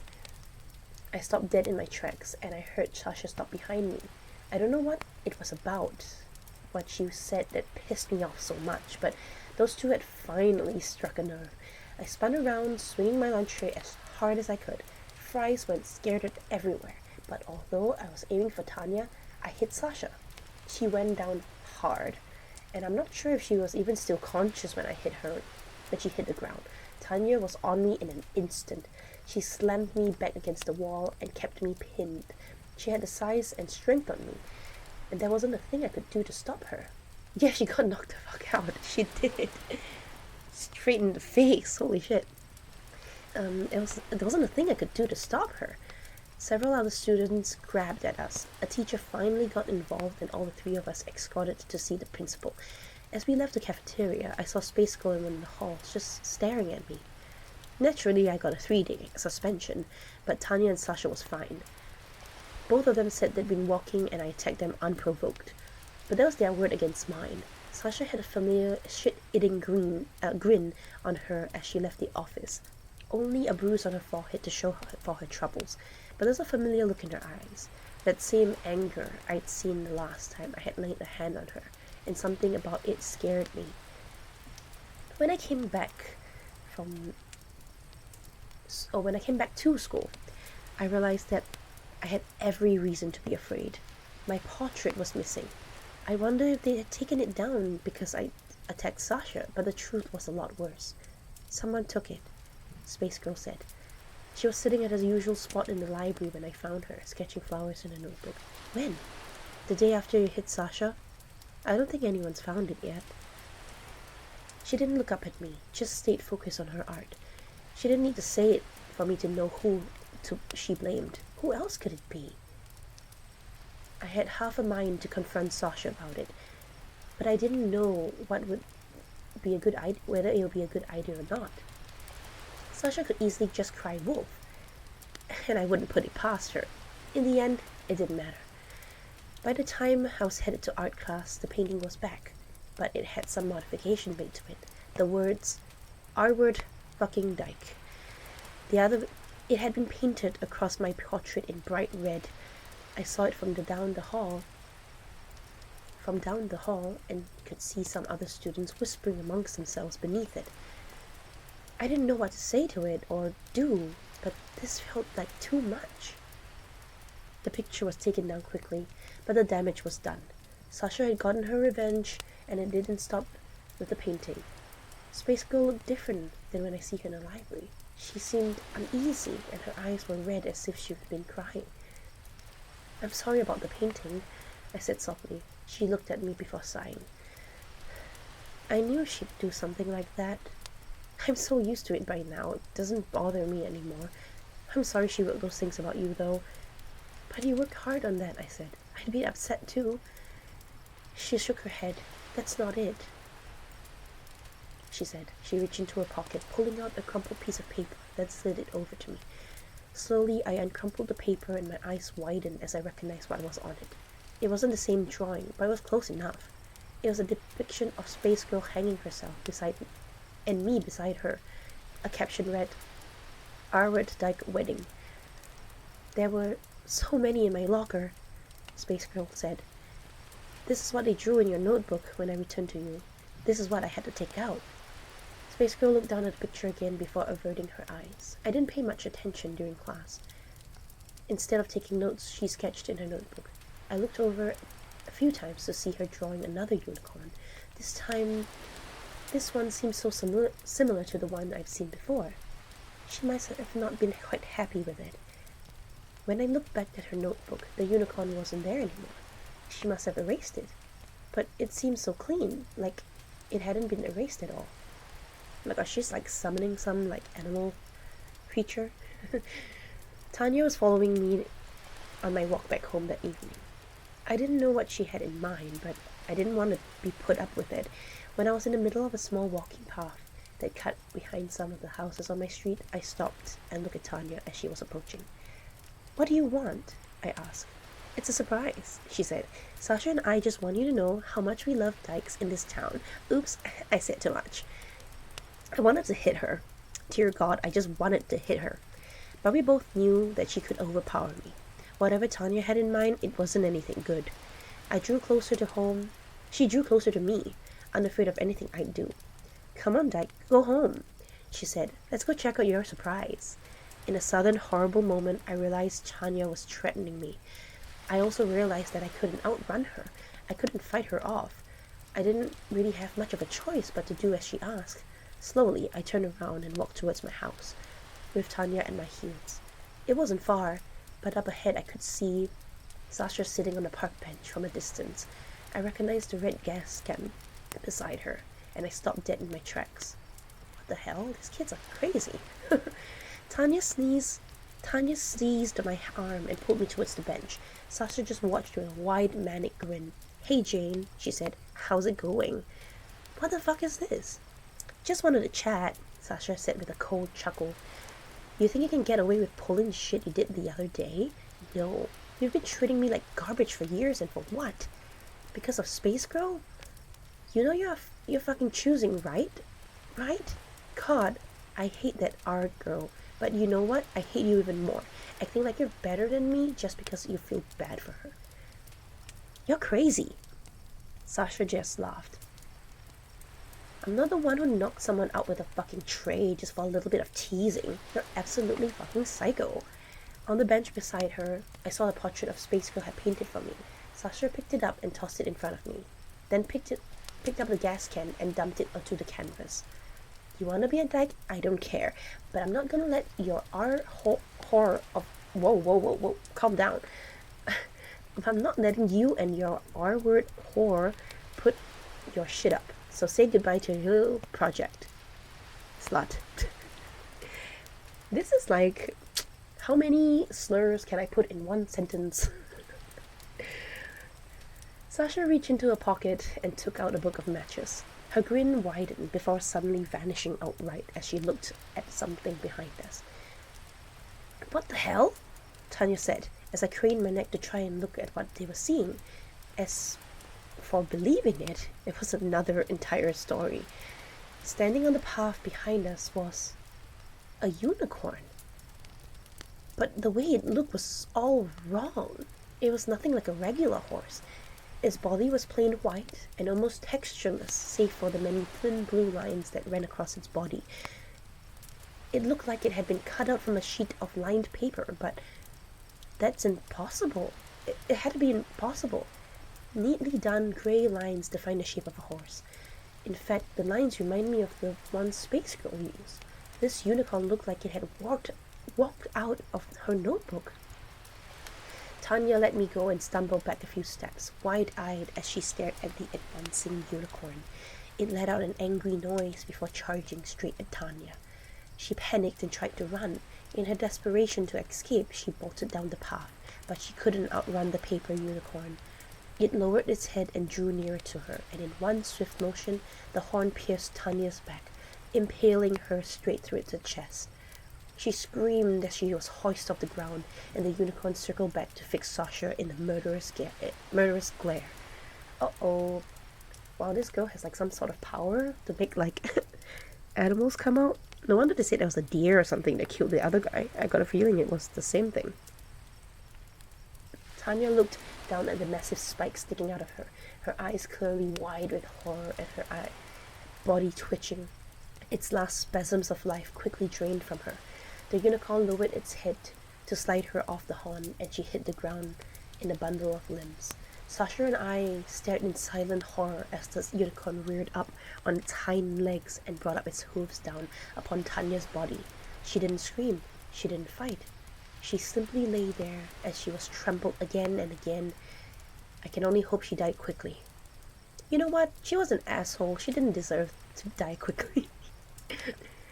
Sasha dropped the unlit match and took a slow, terrified step before toppling over.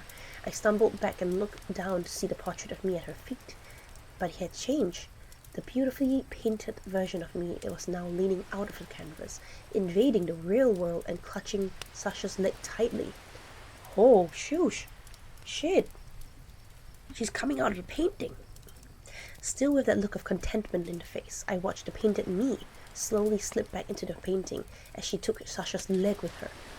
Fuck, fuck, fuck. Sasha desperately swatted painted me, but she could not overpower it. She couldn't escape. Her nails tried to dig into the pavement as she was slowly dragged into the canvas. She looked at me in horror, silently begging for help, but all I could do was stare back at her in silence. Jane, help, please, please. The hands of the painted me reached up, seizing Sasha by the hair and forcing her down into the canvas. It was like watching someone pull her underwater. 1 minute she was there, and the next she was gone. I stood silent in the park, staring at the painting, and then at the paper unicorn. The unicorn huffed before retreating into the woods, and then I was alone.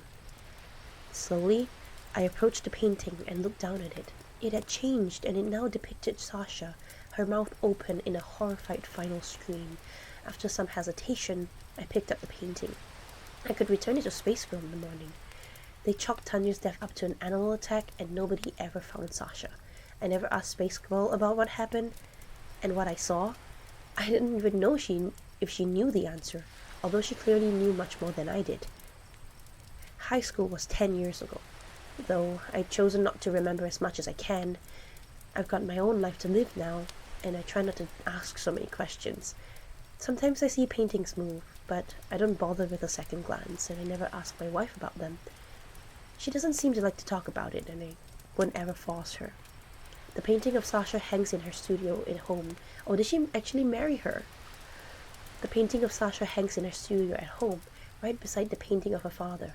Sometimes I look at it and wonder if maybe things could have been different. Wait a minute. It's good timing with that one. But I don't feel too guilty about it. I wouldn't feel too guilty if I heard another story about a suspicious trampling or animal attack either. But to my knowledge, there's been nothing about that sort. I guess I shouldn't be too surprised. I do my best to make sure nobody hurts my beautiful space girl. Aww, that was kind of a nice ending. And hello, CJI62905. Thank you for following. Welcome, welcome. Moral of the story, don't fuck with art. That is so true. Oh my god, that is so true. Like, also, do you think the dad was dragged into a painting?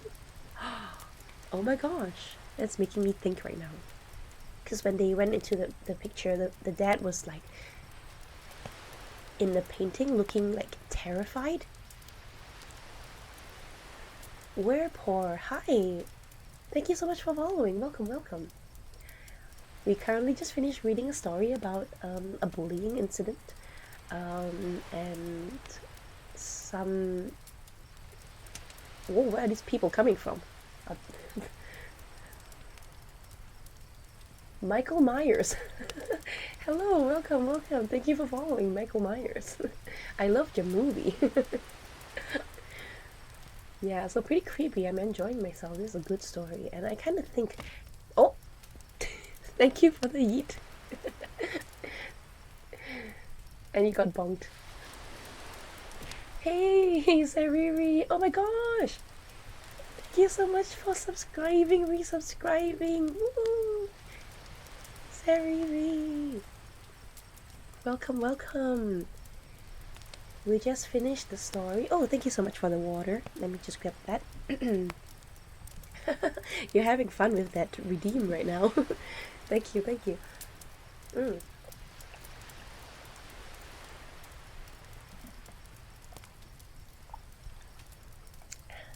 Hello, Sariri. We just finished reading a recent story about paintings that can come to life. But it's not as creepy as I thought it would be. I've definitely read a story before to do with like paintings, and that was pretty scary. Let's see whether we can find another story that's not super long, because that one was a long one. Oh, there's a lot of really long ones. Paintings that come to life? Yeah. But it's not like a creepy painting, like a human coming to life. It's like a unicorn.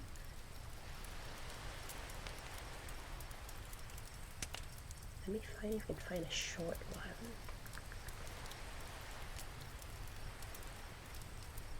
Okay, this looks short. Let's read this one. What is this? Super Mario 64? I mean, if Mario came out of my screen while I was playing Nintendo, I would be like, huh? I wouldn't be scared, but I would be confused. Will he come out like his 8-bit self, or will he come out like as a full-on man? Space Girl was last seen working at Hogwarts. Yeah, you know what? Maybe. But that was kind of cool, kind of interesting. Interesting. There was like some like, what's it called, foreshadowing in the beginning. There was some foreshadowing which was quite cool in the story. I managed to catch that, which was nice. Yeah, let's read this one. This one seems to be scary. Okay, this is titled, "If you can see this, it is very important that you keep reading." Oh, creepy. I'll have to keep reading then. Okay. This is Colonel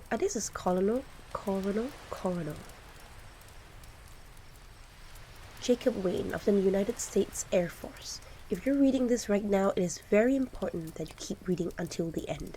It could take about 3 to 5 minutes, and it is extremely important that you read carefully and follow the instructions provided. Humor me if you must, but please don't look away until you finish reading. Oh, and please try to stay calm. Any increase of your stress levels will draw their attention. Ergo, I won't go into detail as to how you got where you are. How you got here isn't important as getting you out. Believe me when I say that we are working on that right now. The best way to help yourself is to keep reading. Don't scan ahead. They say don't read out loud, just read. but I'm reading out loud. You know what? I'll read out loud, fine. Don't read out loud, just read. Right now, you're probably thinking back on the past few days that nothing felt out of the ordinary. You went out on your regular daily activities with nothing unusual to report. That's because they are very good. So good that most people don't realize that they're in a simulation.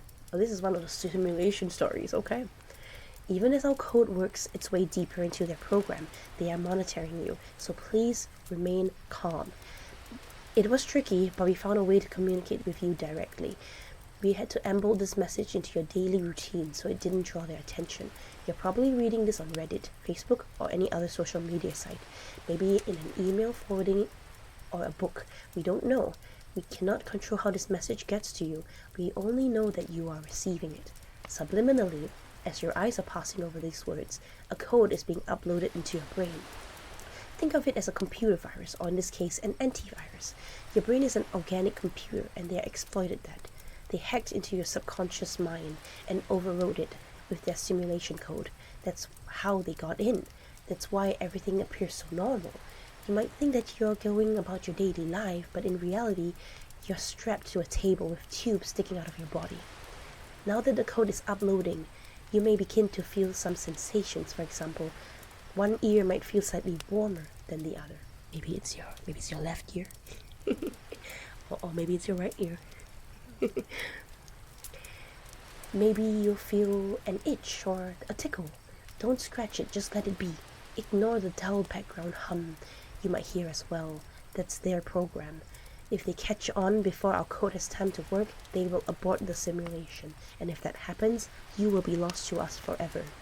And oh, don't be alarmed, but by now they realize that we are in their system.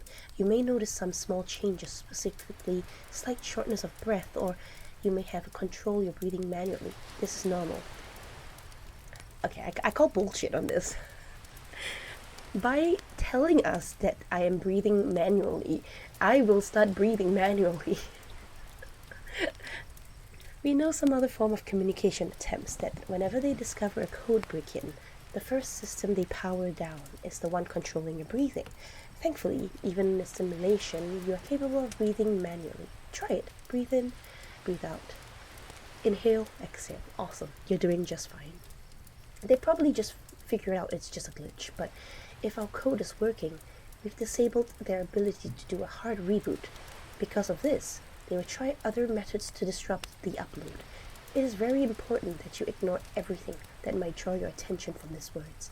If they pull you away before the upload completes, it will delete our code.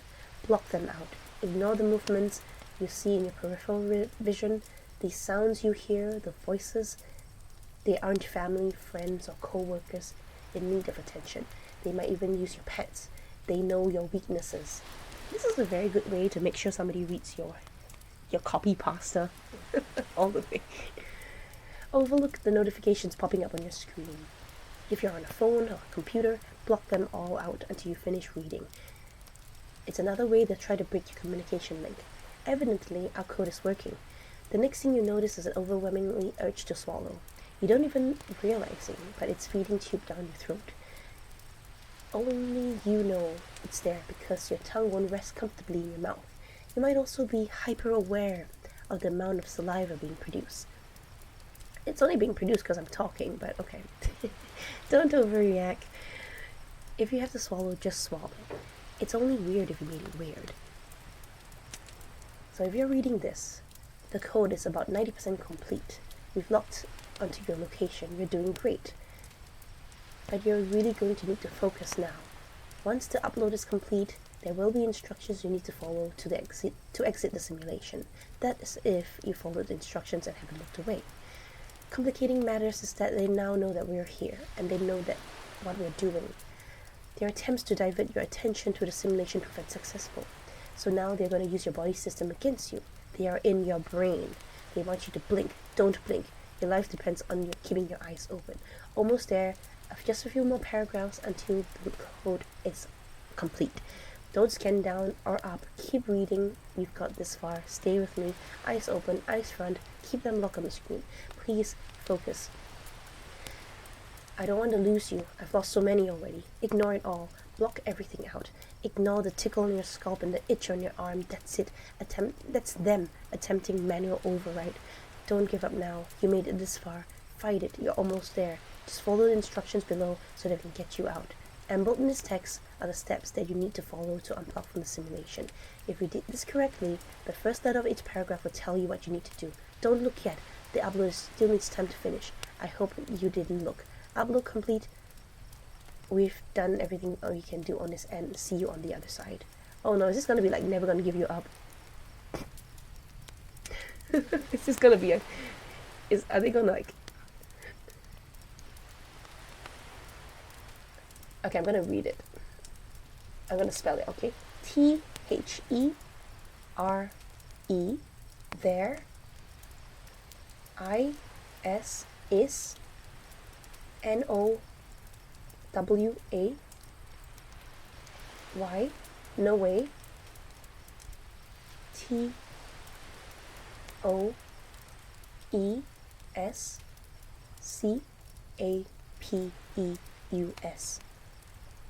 What? First letter of each paragraph. I gotta type this out. THERE.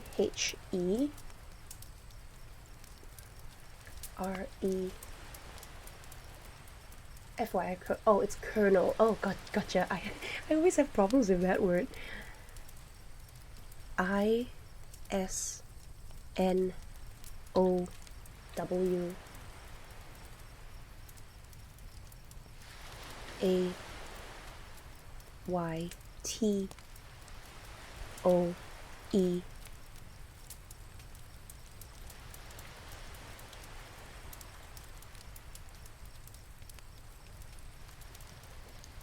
Oh, it's gonna be like there's no way to escape.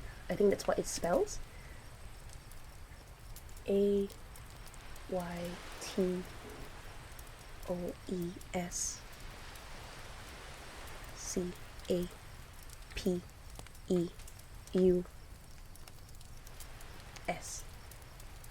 Did I spell it wrongly?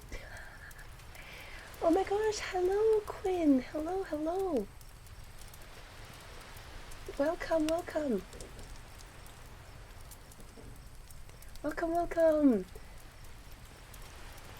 Oh, I found it. This is what it says. There is no way to escape us. Hey, hello, El Capeza. Thank you for following. Thank you. Thank you so much for the... Thank you so much for the raid, Quinn. I hope you're doing well. Let me give you a quick shout out. You were reading spooky stories. What were you doing? Oh, you're playing Escape the Backrooms. Oh, somebody else who came in just now was also playing that. Yeah. Seems like a fun game. Everyone's playing that. Did you have fun?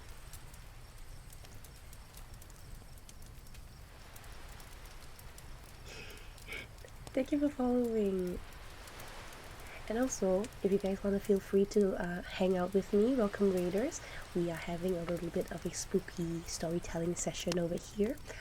We read a couple of stories so far. Looking for the next one right now, actually. I was playing with my friend Tigray. Awesome! You love spooky stories? Yes! I'm reading some spooky stories right now. I'm looking through Reddit, r/NoSleep. And we're just telling some spooky stories by the campfire with some nice wave sounds in the background. Oh my gosh, there's Tigray. Thank you so much for the raid, Tigray. Double raid. Thank you so much. Welcome raiders. What a good song to invite people in. Welcome raiders. Double raid, let's go. Hi Tigray. It's nice to meet you. Awesome. Thank you so much for following. Thank you so much for the raids. Let me give you a quick shout out as well. I hope you are doing well. I think you're playing the same game with you're playing the same game with Quinn, right? So Raiders, hi. Let me introduce myself. My name is Betty Fisher. I'm a deep sea siren. Currently, we're doing a little bit of comfy, cozy storytelling with like an ASMR vibe, I guess. You know, we're in front of a campfire, and don't worry, guys. I have a lot of space here. Feel free to take a seat, and in front of the campfire, we have a large space while I tell you some creepy stories. Nice to meet you too, Model Supreme. Thank you so much. Thank you. I don't mean to alarm you, but we don't hear any sound alerts. Oh wait, you don't. Okay, it must be something to do with my.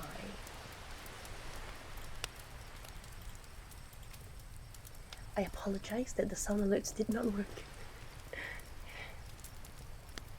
It should work now. I assume you turned them off from ambience. Yeah, I made it softer. I guess maybe it was too soft and it couldn't be heard. Yeah. But it was under the sea. It was under the sea. On the raids. Hamburger. Hi. Hi Gator. Welcome, welcome. Oh my gosh, you don't say hamburger now. I'm hungry. In the middle of the previous story, my stomach started to growl, and Gigone said that he could hear it. Hungry. Okay, let's find a nice story to invite the raiders in, the new people, to the nice scary story. Well, the reason we stopped because we got hungry. Oh, perfect! I have some fish here that we're gonna be grilling on over the fire. Maybe some sausages, some good camp food, basically. And if you guys wanna roast some marshmallows, feel free to. The fire's nice and warm. Yummy! Yes, weenie. gotta get that glizzy. Lol, the weenies, yes. Let me find a scary story, a nice creepy story that is not too long. Glizzy, I'm dead. Man, I'm hungry. I can't wait to go have some nice food later. Yum. But after this, after the whole food that, it's cooking right now, guys. It's cooking. So we'll share a meal. Someone dropped a weenie. I saw a weenie in front of the floor of the mall the other day in front of Aunt Anne's. Oh my gosh, what? That's so sad. Auntie Anne's has pretty good food, like pretzels, right? Oh, you guys are making me hungry. The food smells good in the fire.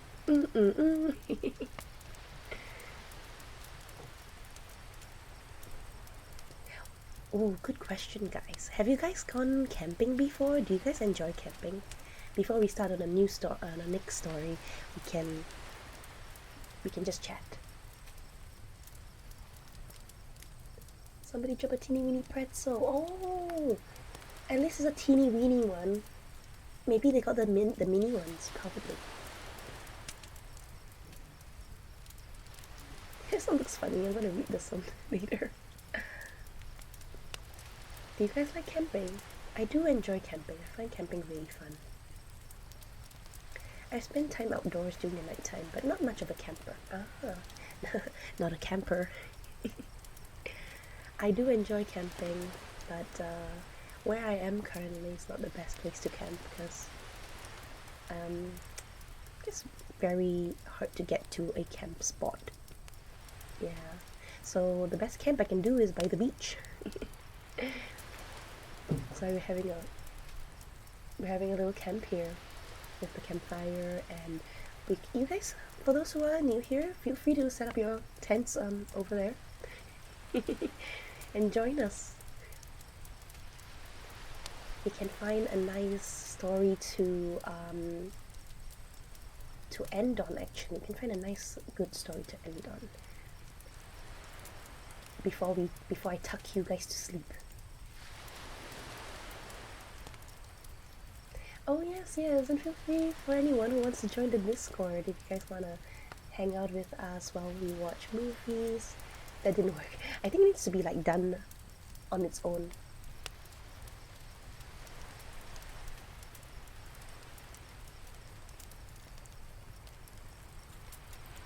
Some of these titles are so interesting. Yeah, we do weekly movies there, so I would love to see people join. It's so fun every time we have those. And I also want to make like gaming nights and stuff where we just play games and hang out and chat, really.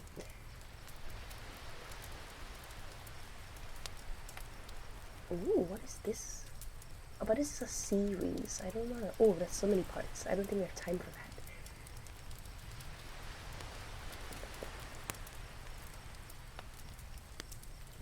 Let's see if I can search for short stories. Wait a minute! Who are you? Why so glum, chum? Hello, the Doctor. Thank you so much for following. Is that a Doctor Who reference? Is that a Doctor Who reference? Because I see X11, so is it the 11th Doctor? Because if it is, that's my Doctor. I like the 11th Doctor.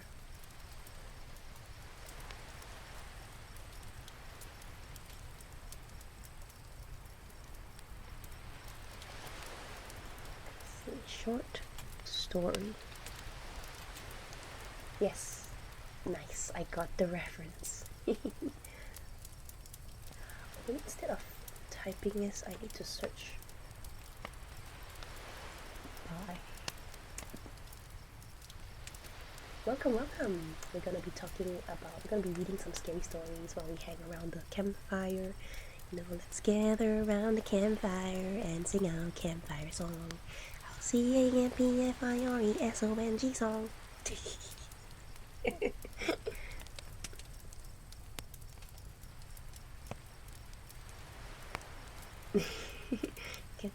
Can sing along. Bomb.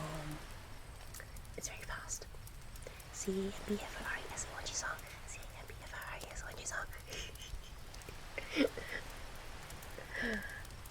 Okay. I want to find one creepy story, but not so creepy that we can't fall asleep, you know? We still gonna have to go and eat and... Oh! More! Wow! So many raids today! Thank you so much! Anthony Jax! Thank you so much! Hello! Welcome raiders! Welcome! We're gonna be reading a little scary story, so feel free to join us if you'd like. Ink, we have raided you. Fear the great octopus roar. Oh my gosh, you're an octopus. Shout out to you. Shout out. Oh, you're playing Genshin. Oh, I hope I did I shout out oh, I might not have shout out. Let me just shout out everyone here who has raided. Thank you so much, everyone who has raided. I really appreciate it.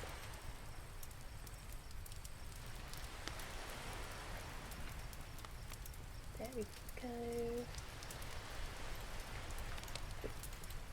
There we go. Everybody gets a shout out. Beautiful. Hello, fishy friends. Hello. Thank you, everyone, for following. Everyone who's following. Welcome.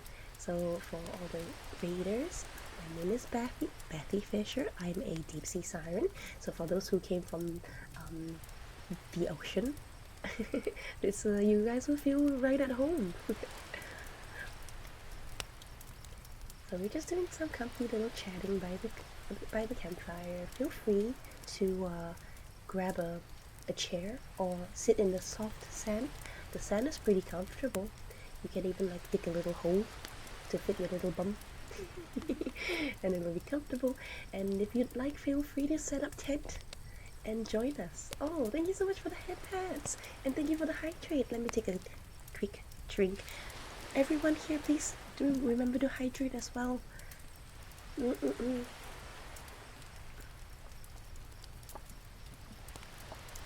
That's good.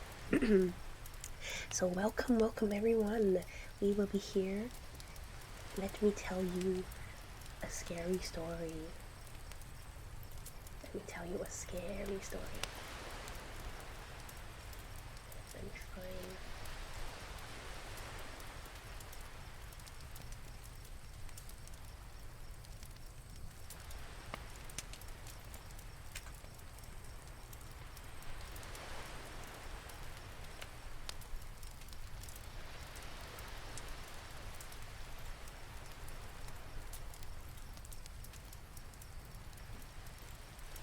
Okay, let's see.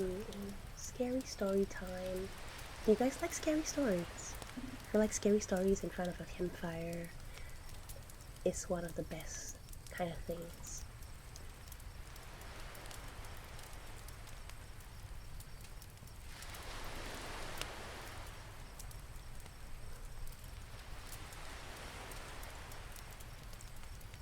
Let's see.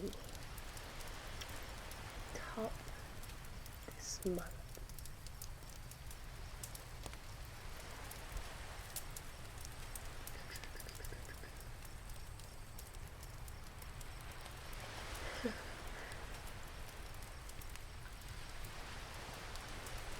I used to read those scary stories to tell them dark. Oh, that's good though. You know what? I'm gonna read you guys one of my favorite ones. It's one of the top ones on our Slash No Sleep, so some people might actually know this one, but this one really, really creeps me out, and I do really like it. So get comfy, guys. Grab your blankets and grab your plushies to hug, and join me on this little story. I'm gonna read it to you. So this title is My Sugar Daddy Asks Me for Weird Favors. Oh, very interesting. Okay. His Tinder profile said that he was 45, but he looked to be in his early 30s at most. Looking for a sugar baby. $700 weekly. No sex. It sounded too good to be true. But as a broke university student, I was willing to take my chances. I swiped right, and Tinder let me know it was a match. His message came seconds later. Hey there, sweetheart. I cringed at that word. I hated it. But $700 was $700, so I sucked it up and replied, Hey, winky face. His name was Jack, and he told me he owned his own business, although he never specified what kind of business it was. We talked for a while before he asked me to Venmo to send me my first payment. After a few minutes, I got the notification. I stared at the $700 for at least 20 minutes, expecting to wake up from a dream at any second, but it wasn't a dream. You still there? I clicked on the message. Yeah, sorry. If you don't mind me asking, what are you looking for in return? I stared at the chat until he replied, I'm just looking for you to do a few favors for me. That sounded like it was going to be sexual to me. Like what? For example, the first thing I need you to do is pick up the delivery for me. That sounded innocent enough, but I was expecting there to be some kind of twist. $700 to pick up a package? Come on, I wasn't even that naive. Though the scary stories I read are from Mr. Nightmare. I do love the Mr. Nightmare books. Yeah, those are good. Oh, it's been a while since I read those. From the post office or something? No, I'll send you the address. But I'd rather not do this through Tinder. You got Kick, or can you give me your number? Kick? What was this, 2011? I decided to give him my number instead, and he texted me the address immediately, followed by the address to his house, where I would go to drop off the package. I'm not home right now, but there's a key at the bottom of the blue flower pot near the door. Go inside and put the package on the coffee table in the living room. Make sure you lock the door when you go inside the house, and then lock it again when you leave. I grab the car keys, wallet, and go to my car, putting the address into Google Maps. I got it, on my way. My phone buzzed as I backed out of my driveway. I'm serious. Lock the door both times, please. I thought this was a little excessive, but I promised him that I would. The house looked abandoned. It had broken a chain-link fence around it with a small door that was hanging on to dear life. It stuck out like a sore thumb, surrounded by houses that were a lot nicer than this one in comparison. You're here for Jack's shit? I look up and see a man sitting down in an open doorway of a home. He took up almost the entire space, his head skimming the top of the door frame. He was huge in height and muscles, and his torso was also entirely covered in tattoos. Yeah, I guess, I replied, not moving from my spot on the sidewalk. Stay right there, he said. I did, and I actually didn't think that I would have moved even if he asked me to. I looked around and realized that there was no one else on the street. There was a 21-year-old woman alone on the street. I gripped my car keys. A few minutes later, the man came back carrying a cardboard box. It was about the size of a shoebox, but stained and dammed on some of the corners. Can you open your car? He asked. I opened the trunk, not wanting that inside of my car, on my car seats, and he set it in. All right, and there you go, he said. Thanks, I replied. I walked around to the driver's side of the car and opened the door. Oh, and one more thing. I looked at him. Watch out, he said. I didn't reply. I blasted my music as I drove to Drake's house, hoping that I would drown out my anxiety. It didn't.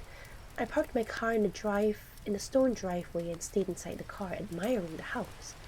It was a huge house, with stone pillars on the front porch and the greenest grass I've ever seen in my life.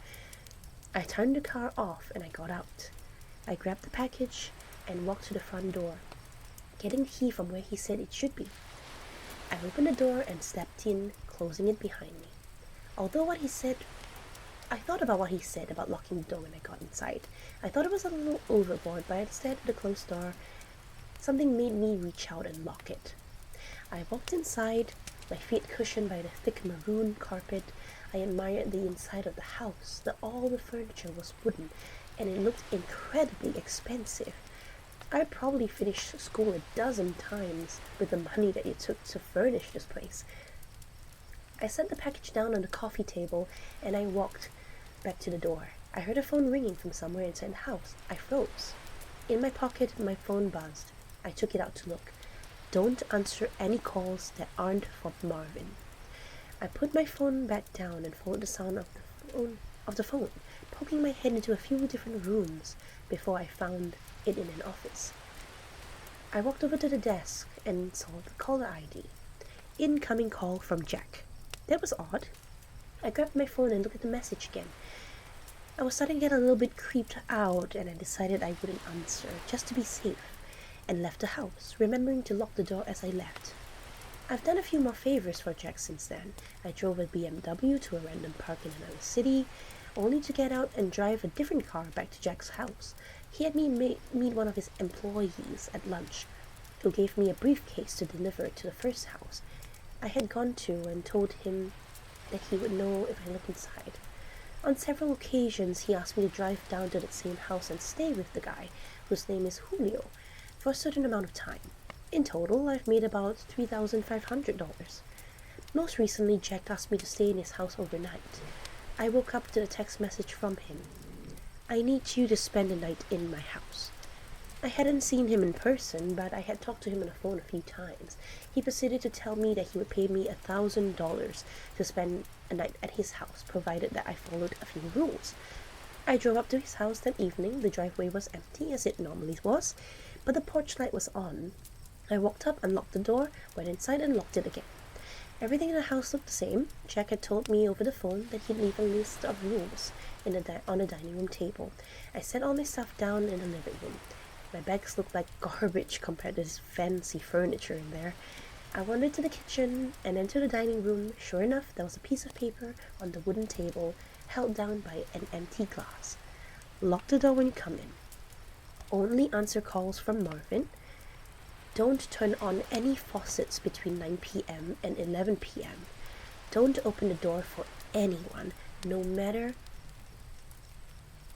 who they say they are, after 10 p.m. If the door to the closet at the end of the hall is open, sleep in the library. If closed, sleep in any of the bedrooms. The gardener comes at midnight. If he starts knocking on the windows, hide. Turn the TV on and let it play on static through the night. Do not forget to do this. Help yourself to anything in the fridge. Smiley face. I'll pay you in the morning. Good night. I made sure to follow all the rules. To be honest, I was regretting my decision, but seeing as if I was already here and I was getting paid, I decided to stay anyways. I figured as long as I followed all the rules, I'd be perfectly fine. Still, it felt a little odd. What was this? A haunted house? Nevertheless, I lounged around the house for a few hours, as I was planning to go to sleep around 9, since that was the time that weird shit would begin to happen. At 8:50, I brushed my teeth using the faucet the last time before 9. I checked the closet in halfway, and upon seeing that it was open, I moved my stuff to the library and got ready to sleep on the couch. I locked the doors just in case, and laid on the couch, scrolling through my phone. I hadn't got any more messages from Jack, and I started to think up scenarios as to why and reasons why he had such strict, peculiar set of rules in his house. I had dozed off at some point, and at exactly 10:16 p.m., I was woken up by the doorbell ringing. I was about to go and check, but then I remembered the rule. Don't open the door for anyone. No matter who they say they are, after 10 p.m. I stayed on the couch, trying not to move, paranoid that they would even hear the slightest sound. It's the police! Open up! I didn't move. Hello? It's the police! Open up or we're coming in! I still didn't move. I could hear my heartbeat in my ears. There was silence for a while after that. The doorbell rang again. Hey, it's Jack. Let me in. It sounded like Jack, but still, I didn't get up. He would have a key, wouldn't he? FBI, open up! Oh my gosh, if somebody played that sound alert, I would have gotten a shock of my life. Why wouldn't he? Why would he need me to let him in? This continued for almost a full hour. Different people would ring the doorbell, announce themselves, and disappear when I didn't respond. I was finally able to sleep, and then the gardener never came. When I woke up the next morning, I heard someone in the kitchen. I got up slowly and unlocked the door as quietly as possible, taking my phone with me and walking across the living room into the kitchen. I stopped at the entrance and peered in. It was Jack. He was standing in front of the stove, stirring something as the coffee machine brewed on the coffee counter behind him. Hey, good morning, he said, when he saw me. Hi, I replied, nervous. I hadn't seen him in person before, but he looks exactly like his pictures online. Scrambled eggs? He asked, motioning to the pan with a wooden spoon. Yeah, thanks, I replied, walking over to take the plate from him. I ate my breakfast and drank some coffee in silence. So how was it? He asked. It was okay. Nothing super freaky happened, I replied. Cool, he replied. There was awkwardness in the room. I think I'm gonna go now. I have class, I trailed off. I didn't. I just really wanted to get out of there. Oh no, sure. I'll talk to you some other time, he replied. I grabbed my stuff and walked back to my car. I could see him standing in the driveway, staring at me as I left. When I got home, unpacked all my stuff, and noticed that I still had the list with me. I sat on my bed and read it again. I felt my body tensed up as I realized I had forgotten something. Turn on the TV and let it play static on through the night. Do not forget to do this. Turn the TV on and let it play static through the night. Do not forget to do this. Do not forget to do this, in all caps. I stared at the words on the page until it lost meaning. Beside me, my phone buzzed, snapping me back to reality. It was the $1,000 payment. I looked at my phone and then back at the list. Maybe it wasn't an important step. As I was thinking this over, I got a text from Jack. I'm not in town right now. I should be back next week, so you're free from running any more errands from me until then. Just send the payment. Go do something fun. I stared at the message and read it again and again, once more for good measure. I'm not in town right now. I thought back to this morning, how Jack was in his house, how he gave me breakfast. I'm not in town right now. Within minutes, there's a new text that came in from a new number that I did not recognize. Did you forget to do something? Winky face. The text was followed by a picture of Jack, or whoever this version of Jack was, standing in front of the TV. I didn't respond. Next came another picture. This one was outside my house, followed by another text. Watch out. Oh my god, I got chills. Oh my god, I got chills. Also, guys, did you realize she did not lock the door when she left? She did not lock the door when she left. She was supposed to lock the door both ways. So the thing escaped. Oh my god, I can't imagine how creepy that was. I can't imagine how creepy the photo was, like in front of the TV. Oh. Hello there, hello. Hi Skywalker, welcome. We're currently in the middle of scary stories, and oh, that's a scary story. Memes, Jack, the DNA of the soul. You had one job, yes. I was like, the TV, don't forget the TV. To be honest, if somebody told me to like play the TV throughout the whole night, I'll just turn it on immediately. Like once a night happens, I'm just gonna turn the TV on. I wouldn't even turn it off unless they ask me to turn it off. Magnetic force. Yeah, so creepy. I read this a long time ago, and oh my god, that's so scary. Yeah, somebody says here you forgot 2 rules. You didn't lock the door behind you. That's why the fake Jack was able to follow you. All I want to know is who the fuck is Marvin? I think Marvin's the guy who's the big dude, maybe? I'm guessing. This reminds me of the don't answer the door unless they knock, if they knock once. You don't need to know what there was, but you just know that you're fragged. Yeah, you're right. Like, and the fact that the whatever that is looks exactly like Jack, I think that's even scarier. That's even creepier. Oh my god, I'm getting chills. Ooh. Did you guys enjoy the stories today? I really enjoyed this. Maybe we can do more like story reading like sessions in the future. It doesn't have to be creepy stories. It can just be like bedtime stories. Damn skinwalkers. Yeah, that reminded me of that viral video of the woman who was like trying to get off the plane because she was like, that man is not real. That man is not real. I'm like, that would be so creepy though. I do not wanna meet anyone like that. There's another like creepypasta story that is similar to this, but it's very, very, very long, so it's kind of one of those things where you just read it on your own time. Where like that they say that there's somebody who is always on the train that goes all the way to the end and like never get off. I think it's called the unknown. No, maybe it's called the train. I think it's called the train, if I'm not wrong. But like that's pretty creepy. I hope you guys are having a great time. I'm getting a little bit tired, and the food is smelling great. We can have some food before we head to bed. Have you guys gotten your tents up? My tent is over there. You did great. Thank you very much. I'm glad everybody enjoyed the little stream, the little stories and the campfire. I had a lot of fun, and I enjoyed the stories that we read today. The only one I didn't really enjoy too much is the one where it's like, keep reading or something will happen.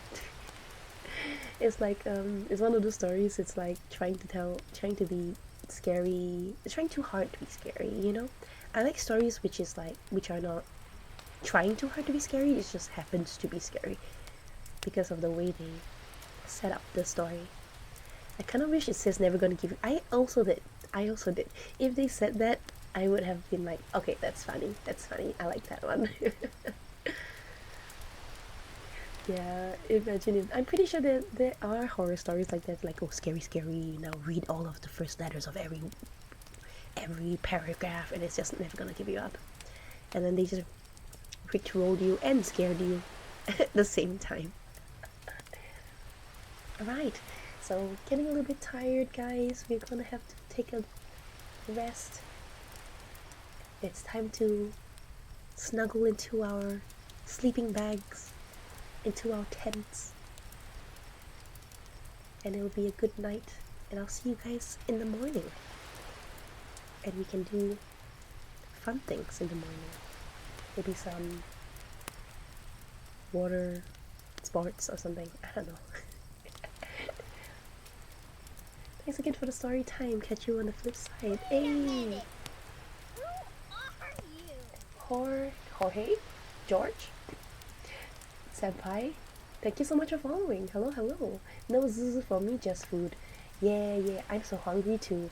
Let's dig into the food that we just cooked, yeah? We were cooking some fish and some glizzies and some hot dogs. So we will have some nice food before we tuck in, alright guys? We go have some food before we tuck in. Nice, nice, nice. Let's see if we can raid anyone. Remember to leave the TV on all night. Oh no, we're so creeped out. After reading, I remember reading that like really really late, and I was so like shaken up after that story. I was like, holy shit, that's so creepy, so creepy, so creepy. Okay, let's see if we can raid anyone. Let's see if we can raid anyone. Oh.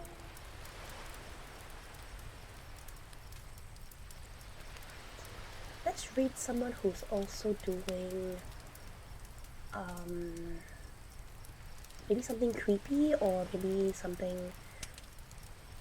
ASMR. Bad idea, yeah, bad idea. Oh, this person looks super cute. Are they doing ASMR? I can't tell.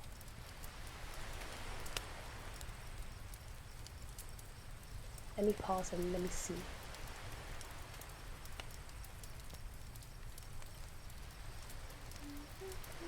Oh, she's doing some art as well. Okay, good. I like that one. She's cute. Let's read her. Let's read her.